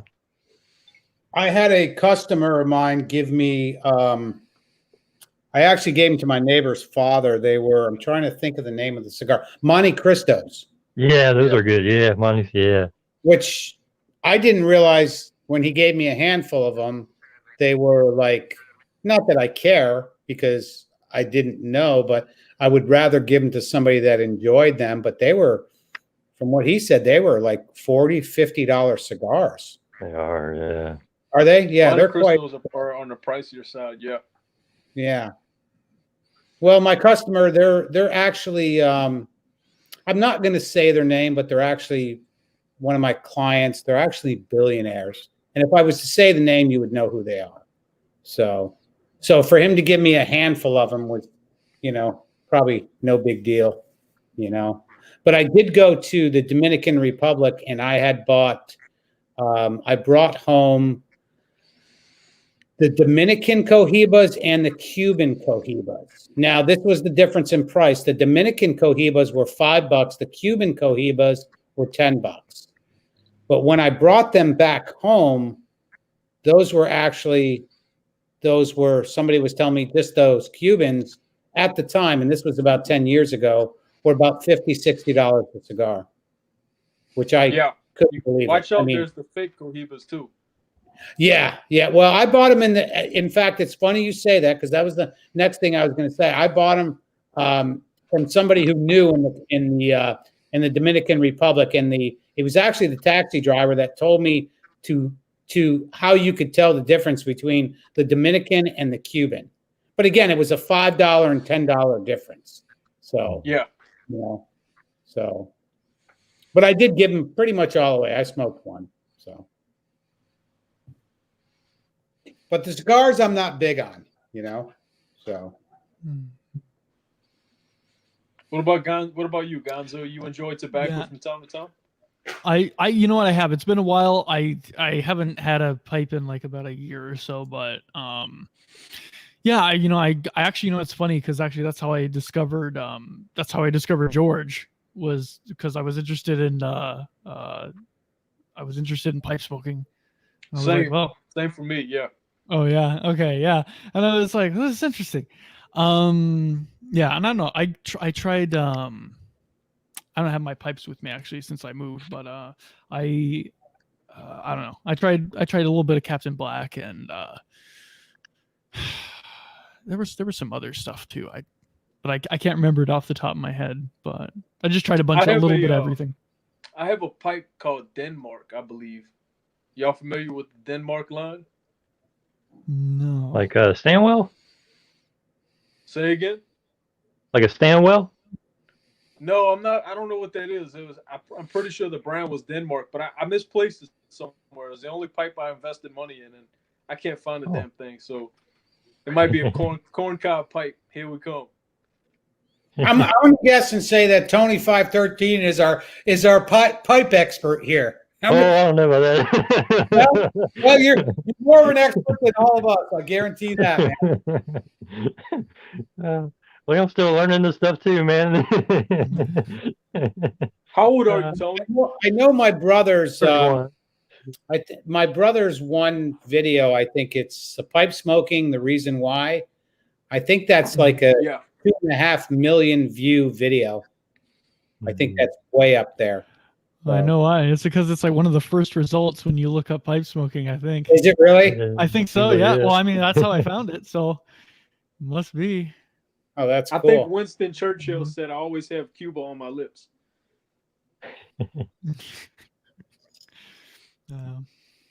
It's funny. Winston Churchill, that's the movie. I love that one movie. I'm trying to think what it is. I saw it last year. Is it The Darkest Hour? Yeah. What a great movie. I think it's The Darkest Hour. I think that was the name of the movie. So. All right, so let's get back to some political crap tonight. Let's this is going to get everybody's blood boiling. All right.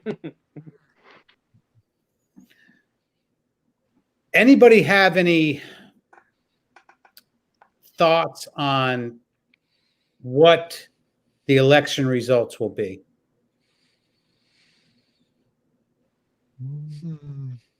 That can go two ways. I guess your gut and your heart, I guess.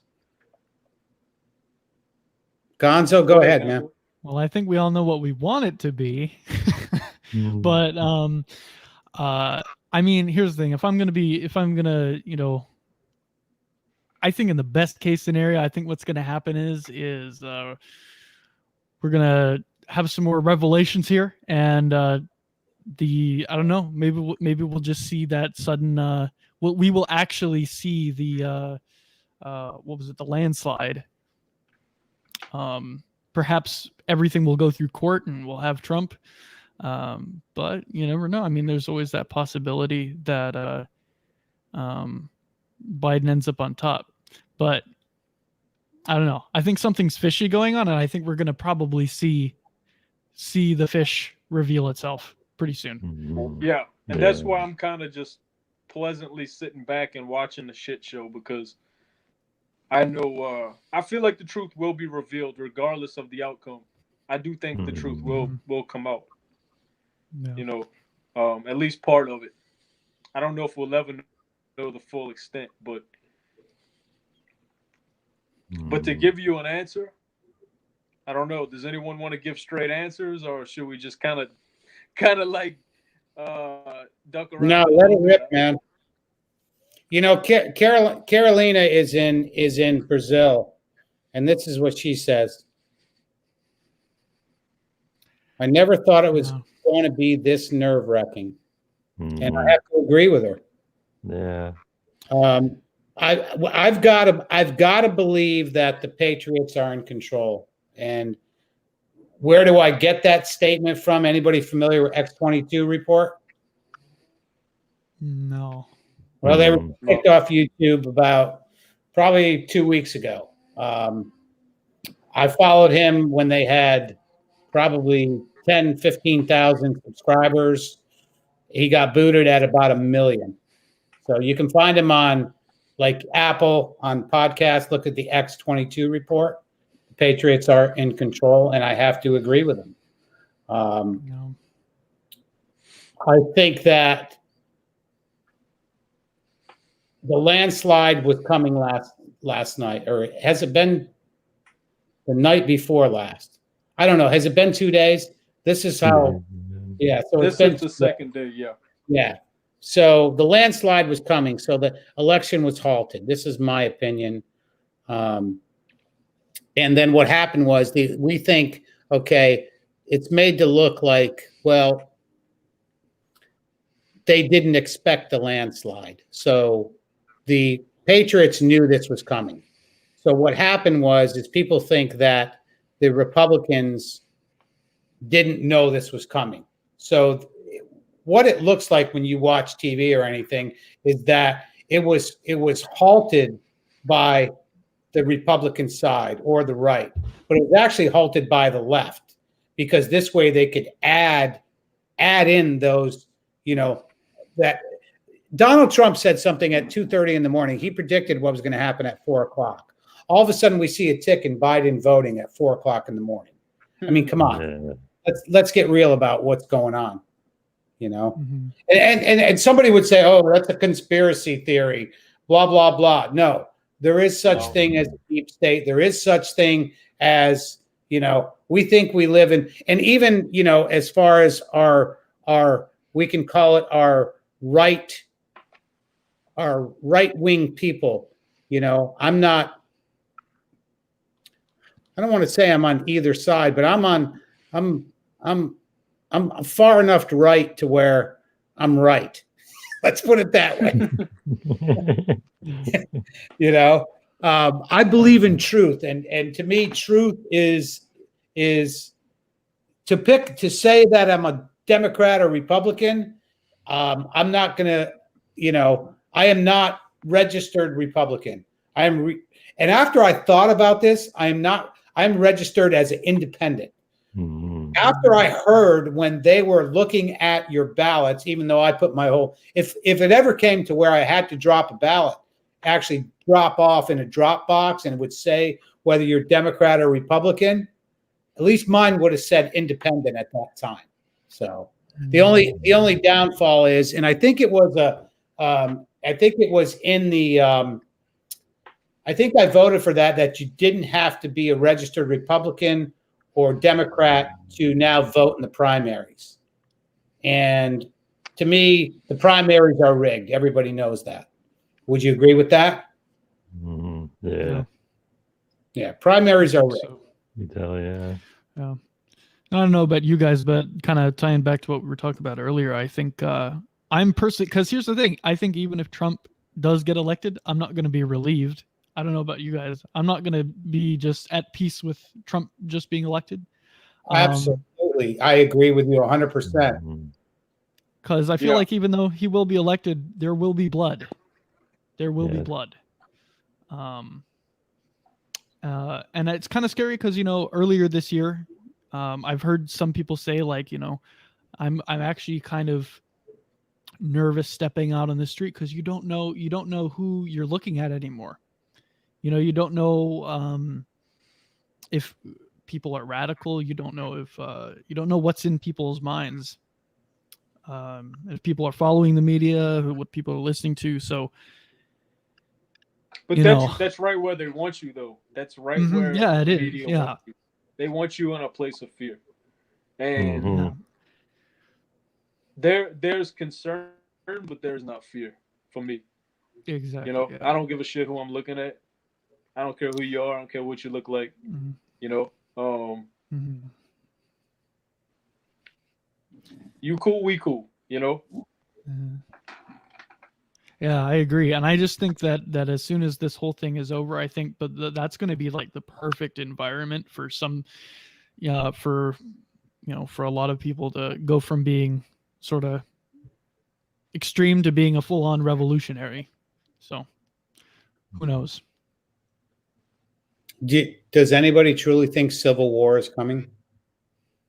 I don't think it's coming as big as people think it is. I think there will be revolts, there will be rebellion, you know. But I think it's, I could be wrong, you know. Who's in the biggest city here? I'm in San Antonio.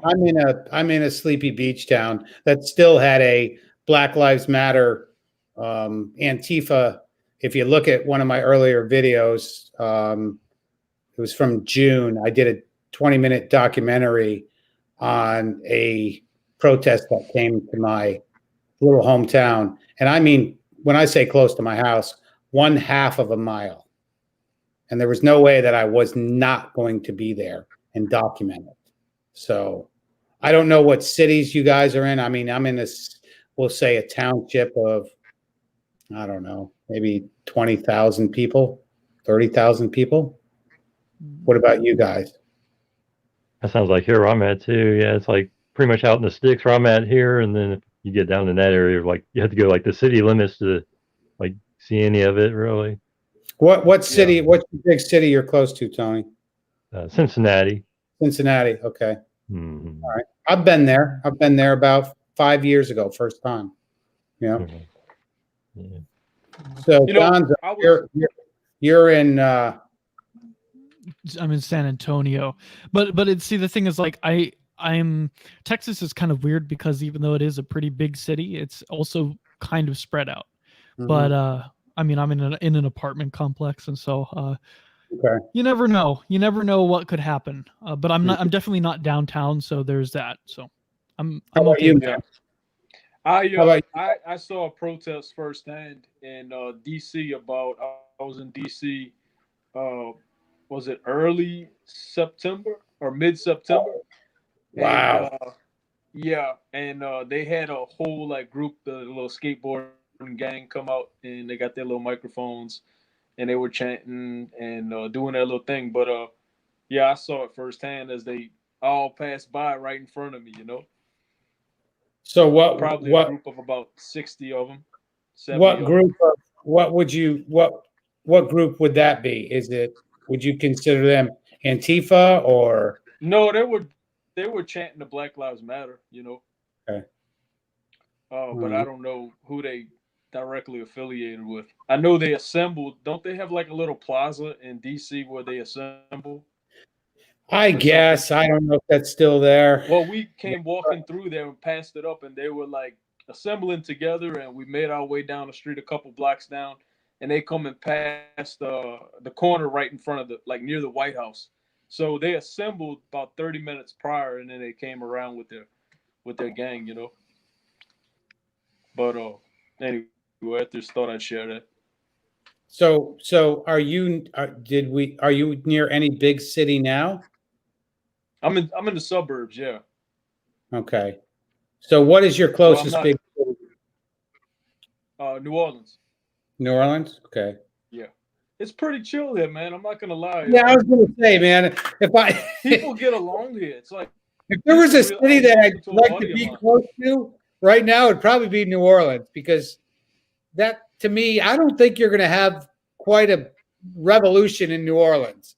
Yeah, You know. and I don't know why. You know, I don't know what separates us, but there's a difference here, and people get along here. They really do. People of all cultures get along fairly well. You know, there might be some underneath stuff, but people, for the most part, get along really well, and that's something to be proud of. You know. Yeah, it is. Have you had any type of? Yeah, there's been nothing going on in New Orleans, right? No, they might have had they might have had a few little gatherings, but no ruckus, no burning, tearing stuff down, nothing like that, you know. So but a friend of mine had said, yeah, it's like folks get along here pretty good. And unfortunately it's not more like that around the rest of the country, but yeah, you know, it's a good thing. Yeah, I mean, my closest big city would be Orlando, and that's an hour away. So, and I think they tried something in Orlando like 2 months ago, and the police just wouldn't have it. It was that simple. Yeah. That's great. It's just I like will my tell county. you this: the mayor of New Orleans hails from California, so they call her Latoya the Destroyer. So And why do they call you her know, that? her name's Latoya. Oh, okay. So, Latoya But the Destroyer. but when you say from California, what is that? What is that? I'm not sure of the Well, reference. they say whatever kind of happens in California sort of bleeds out into the rest of the country. Kind of like starts in California, emerges its way over. At least one guy said that, I've heard. But anyway, yeah, she's from California. You know, the last guy we had was a local guy as a mayor, but you know, this city needs a lot of work. It's got its own set of problems, but I think we're better off in that sense as far as like chaos than most cities around the country. So that's a good thing, you know. Yeah, I'm in a sleepy little beach town, so I'm kind of, you know, I don't want to say insulated, but we have bridges to come over to the beach side, and if I have to, I'll blow the bridges. So the only way you're coming over is by boat, you know. But I don't see much going on here, but you know, I think we still are all I think we all live our comfortable lives and don't think that something can happen. You know, I'm curious. Yeah. Does anybody carry concealed in this chat, in this live stream? Does anybody carry a concealed weapon? No. No. Okay. Mm-mm. I don't leave home without it. Just I like mean, I would America. like to. I think I like that. That's my goal, is to get there. Yeah. You know? Yeah. Yeah. I just you know, it's been a few years since, you know, when you leave your house, what do you usually check for? Your wallet and your keys, right? Like wallet, keys, pocket knife. Yeah. Yeah, I'm wallet, keys, and 9mm. That's how I leave my home. Yeah. In our county, you are really encouraged to carry, and that's the way this county is. And I know there's very few people I know that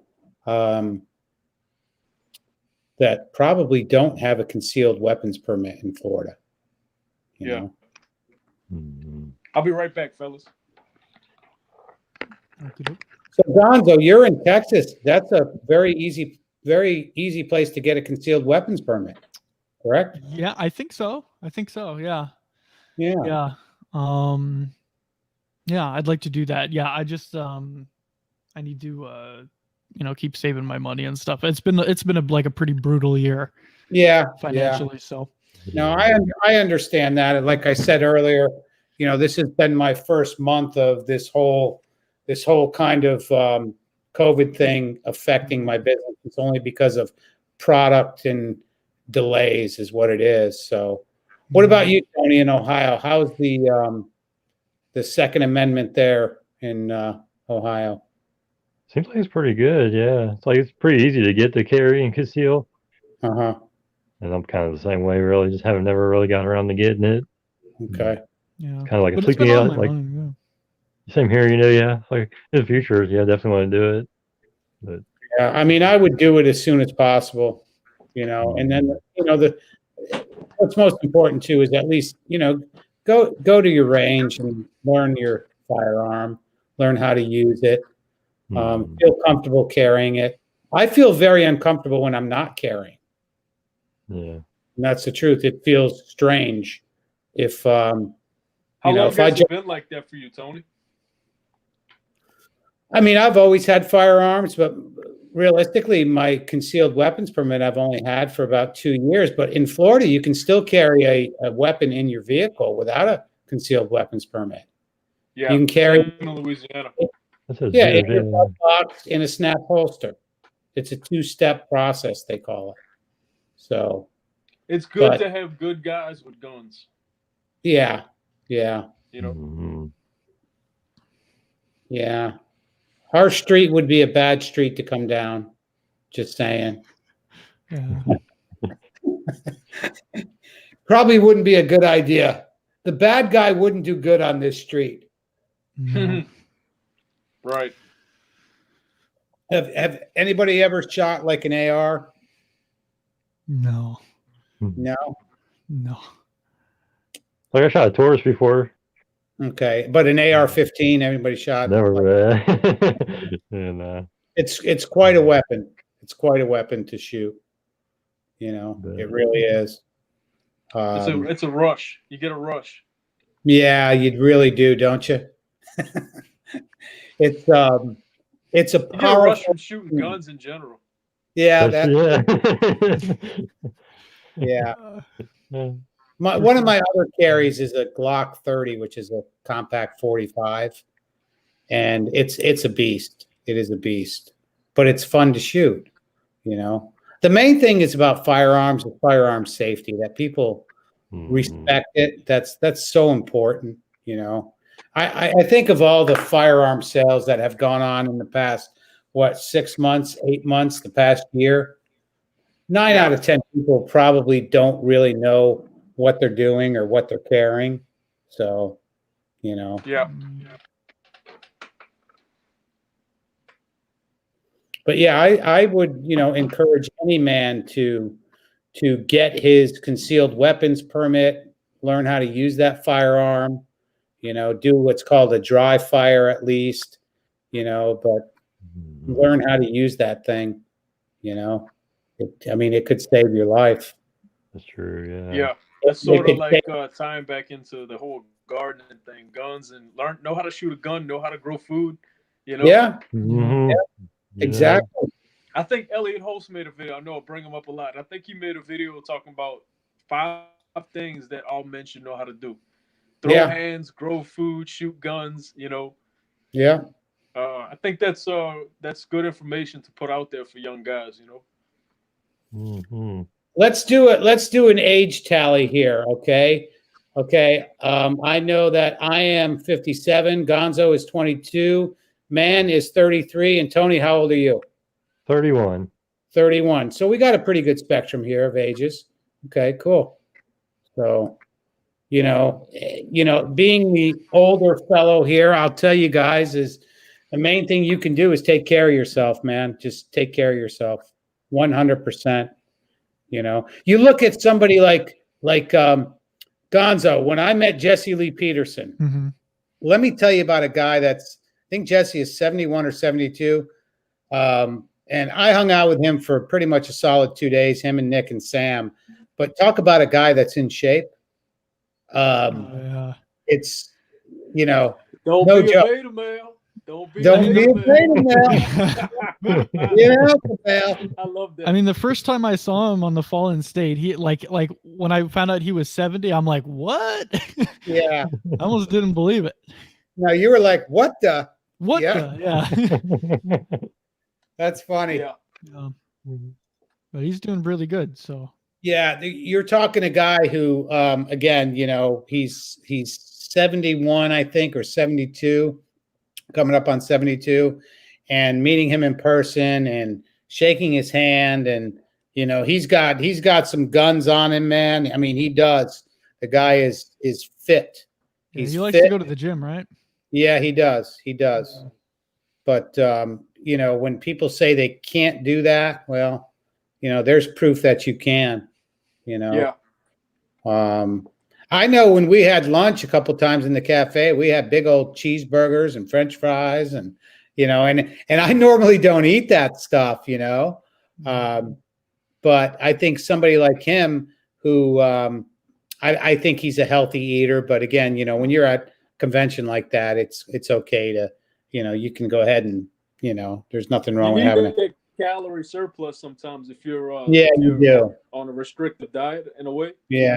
You know, calorie Yeah. restrictions. It's good to have that surplus from time to time.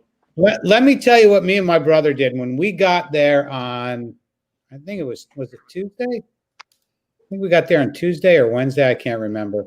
But we had this place that we went to last year at 21 Convention, and they served these, because me and him, you know, we don't eat French fries, but they serve these truffle Parmesan fries in this big old cone.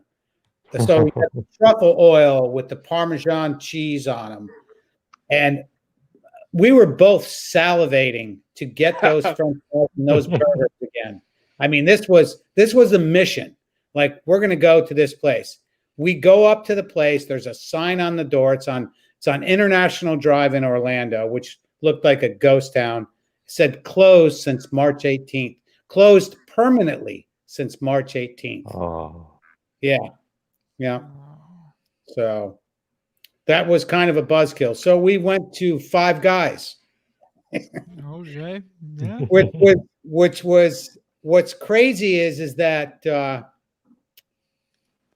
2 cheeseburgers, French fries, and I think my brother had a regular Coke. I had a Diet Coke. It was $40. Yeah. So I'm like, is that what they normally cost, or is that just here in Orlando? No, that sounds about right. Does that sound right? That sounds about right. Yeah. You pretty much don't want to take a family of 5 there. Yeah. You go to a steakhouse for that price. Yeah, I mean, I was a little surprised too. So, Do you y'all know, do y'all have a Shake Shack in Florida? a Shake Shack? No, I haven't. I Shake haven't. Shack. Do y'all know what Shake Shack is? No. No, sounds Mm. good. Okay. Though. It just sounds good. Yeah. If you're in a city that has one, try it. It's pretty good. You know what? I see Anthony in the chat here, man. Anthony. Why don't you come on in the chat, buddy? I'm going to see if I can put it. I put the link in there. I'm going to put it in again. You guys remember Anthony? Yeah. From last Oh, week. yeah. Yeah, I remember Anthony from the last stream. Yeah, let me Anthony, hit that link and jump in the live stream here. We're not going to go too much longer. I don't know about you guys, but I've got to work in the morning. It is a Thursday evening, so. But I hope you guys enjoy this platform. I really do, and I think it's something that's going to grow. We will get some, you know, I have some pull in the manosphere, and we'll get some bigger names in here for sure. But I really do. My brother had sent me a message and said, let me see.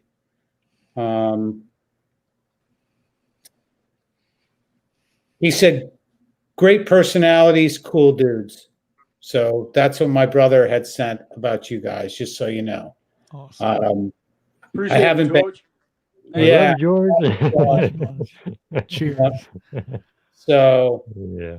that's I think this is kind I of love the Daybreak show. I love his Daybreak show a lot. Have you Mhm. guys seen his Yeah. Greg's Garage that does the Oh parody? my gosh, yeah. He's Yeah. hilarious. Have you guys seen him, man? And Gonzo, have you seen Greg's Garage do parodies of my brother? I think I have. Yeah. Yeah. Well, one guy had said that my brother put it in his description of the video a couple days ago. It's Peter Griffin from Family Guy, where he does public radio. And somebody said that reminds him of my brother's show. So my brother put the link in the chat, or it's in the description of the video. And if you guys, I don't know if I've seen that episode before, and it didn't click until he's exactly right, because he does the whole sipping of the coffee. He does I think it's called a soda biscuit or soda cracker, and he's chewing on the cracker. But it is kind of close to my brother's show, and it is from Family Guy, so it's really, really funny. So, but yeah, you know what? I think this is kind of a cool platform to where, hopefully it's something that's going to grow, and I think it is kind of going to be an organic thing. And again, I can have up to 10 people in here, but I think it's really cool that everybody can kind of share their stories and we can talk. And also people that are in the chat, like Tony 513, I'm glad you jumped in here tonight. And it does take a lot of balls to jump in a live stream. I've had a couple people tell me it takes a lot of balls for me to put the actual live stream in the chat. Yeah, I don't even like FaceTime. Yeah, so for me, I'm not so worried about it. But I think all you guys seem pretty comfortable on the camera, man, for sure. Gonzo, you look like you've been doing this your whole life. You have a. I feel like Gonzo can be the statistician. He could be the fact checker. Exactly. Yeah. I'll get the phones. Yeah. That's kind of where we're at, and I really want this to grow into a kind of a stream that's about all anybody that's involved with my Instagram, my YouTube channel, and any new subscribers or anything like that. And I do want people to enjoy my content. I do have a good interview coming up tomorrow night. It is going to be, I'll probably have it out on Saturday with Ivan Throne. So get ready for that, because that's going to be Ivan is a good friend. And you guys remember the stream from Halloween, and what a perfect guest to have was Ivan. I mean, if you're to meet Ivan, he'll become your best friend. I mean, he's just that kind of personality, but he's also somebody who is who can be very, very intense, and he doesn't really pull any punches. Let's just put it that way. So I did put a few clips on he's new my. to me. I'm looking. Go ahead. Yeah, I'm looking forward to getting to know Ivan. Yeah. And we can get him on the live stream, and you guys do know that he is deaf. So I wasn't quite sure when I sent him the link. He just happened to text me. And so I sent him the link, said, hey, we're live right now. And he could get captioning through StreamYard. So I thought that was really cool that he joined us, and I could tell when it's when Ivan speaks, we all did the same thing. You got to take a few seconds to process what he says, okay? Because there's very few people that command the English language like he does. Would you guys agree? Oh yeah. Yeah. Mhm. What do you think, Gonzo, of Ivan?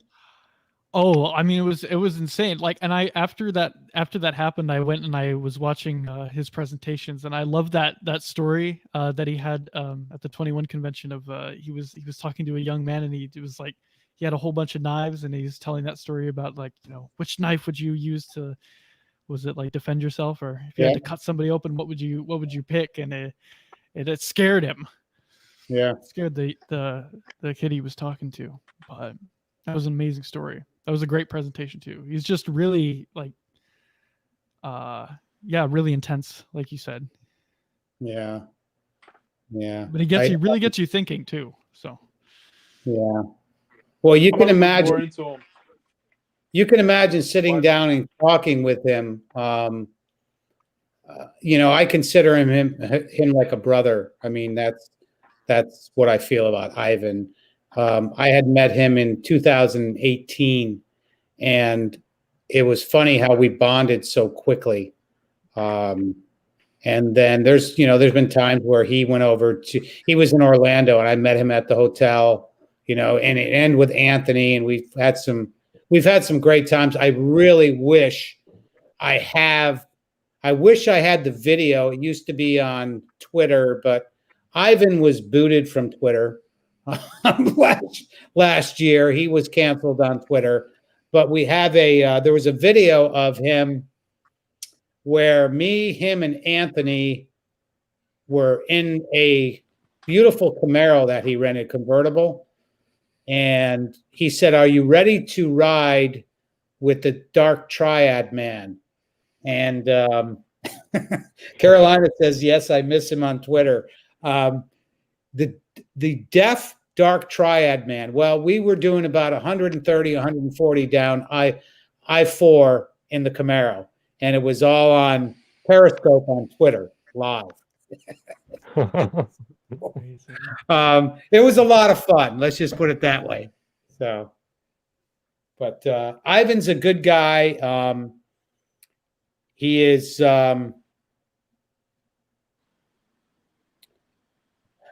Like I say, when I think of Ivan, I think of the dark world, because Ivan, right now, Ivan is, I don't want to say in his heyday, but you guys heard how he explained it. When I asked him, were you expecting this? And he said, yes.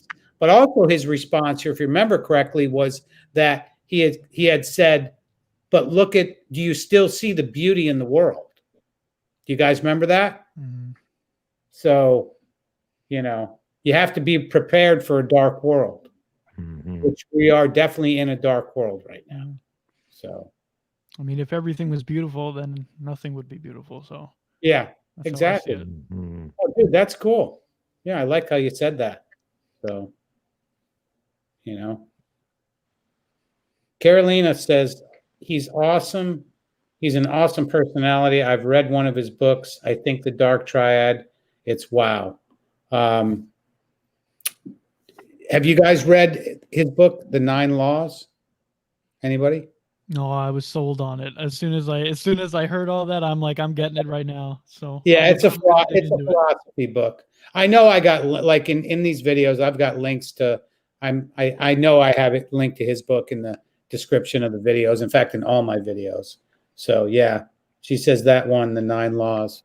So yeah, if anybody gets a chance and can read, especially the 9 Laws, you'll if you like philosophy, and that's really what Ivan is, a philosopher. So. But anyways, you guys, maybe we'll wrap it up, and let's do this again soon. Yeah. I plan on making this a Hey, was the Thursday audio night messing regular. up for y'all towards the end? No, Sounds you've pretty been good here. Yeah. Yeah, you've been good. You've been real Okay, good. I must have shut my phone off and the audio's messed up on my end, but that's all good.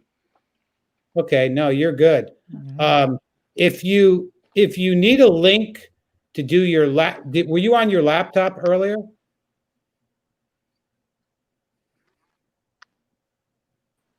Look like you froze. I can barely, it was cracked out for me. It's messed up. Okay. Hmm. Yeah, he might have frozen. Now you're back again, but yeah, if you were on your laptop, Tony, what are you on? A phone or your laptop? Phone. Are you on an iPhone? Just a Samsung. Oh, okay. All Yeah. right. That's just a survey I do. Who's on and who's on an Android? I'm just curious. On this episode of Get an iPhone. I'm sure he's heard that before. So Oh yeah. yeah. So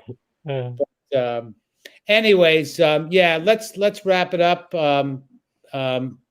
We got Man here I'm not sure what happened to him. I'm going to add him back to the stream. So not sure where he went. Maybe he had a battery failure. I know he's frozen up, but yeah, let's wrap it up. And again, I appreciate everybody who is here. Mantidote, Man, I appreciate your time, brother. And Tony 513, dude, I'm stoked that it's nice to put a face to somebody's name, you know. I'm glad you had the balls to jump in the live stream, dude. That's very good. I see Anthony Velasquez. Anthony said, I would love to come in, but I can't see the link in the chat. Anthony, we're going to wrap it up here anyways, but definitely next time. Anthony was in the live chat the last time. And Gonzo, buddy, yeah, man, you are a staple here, brother. I appreciate your input. And if I talk too much, just go ahead and shut me right up. Oh no, I mean, hey, I'm just glad I can have any input because just like you do. You have a very you have a radio voice, just so you know. So if you ever want to take up radio, I think that is a calling for sure. You know, I want to take the rest of this year to actually become a better speaker because I think that's one thing that I've wanted to just get better at is just improve my presentation skills. Well, I think you're 22 years old, and I'm impressed. You know, I am. I think. What do you think, Tony? He has quite a. He's good. Yeah. A lot of knowledge and a real good demeanor, which exceptional for a 22-year-old nowadays. Oh yeah. So you know, I appreciate it. Yeah. So I think we'll wrap it up here tonight. Carolina, thank you for being in the chat tonight. She says, I hope to see this next Thursday. Anthony, we'll do this again. Anthony says Trump wins after legal challenge. I like his attitude. So, but again, thank you guys for showing up. And anybody can reach me. You know, you can reach me on Instagram or Twitter. You know, you can message me there. So let's all keep in touch and do this again. It's a possibility Saturday evening. I'm not quite sure what I got going on yet. So, but I do appreciate it. Again, Mantidote, Gonzo for sure, and our newest in the live stream, Tony 513. So, yeah, thanks for having me. Anything you guys want to say to end it out? Trump 2020. Yeah. There he is. There you go. Thank you for having me on. But yeah. How about you, Tony? Anything? Same way, man. Hopefully he gets in there. That's all I'm saying. Okay, cool. Good. Good, you guys. Well, I appreciate all of you. And again, Man's in the chat saying, Mantidote here. Great show, fellas. Audio went out. So, all right. 3, 2, 1. Guys, good seeing you. We're out. Yeah. See you. We'll Take see care, you. guys. Cheers. Cheers.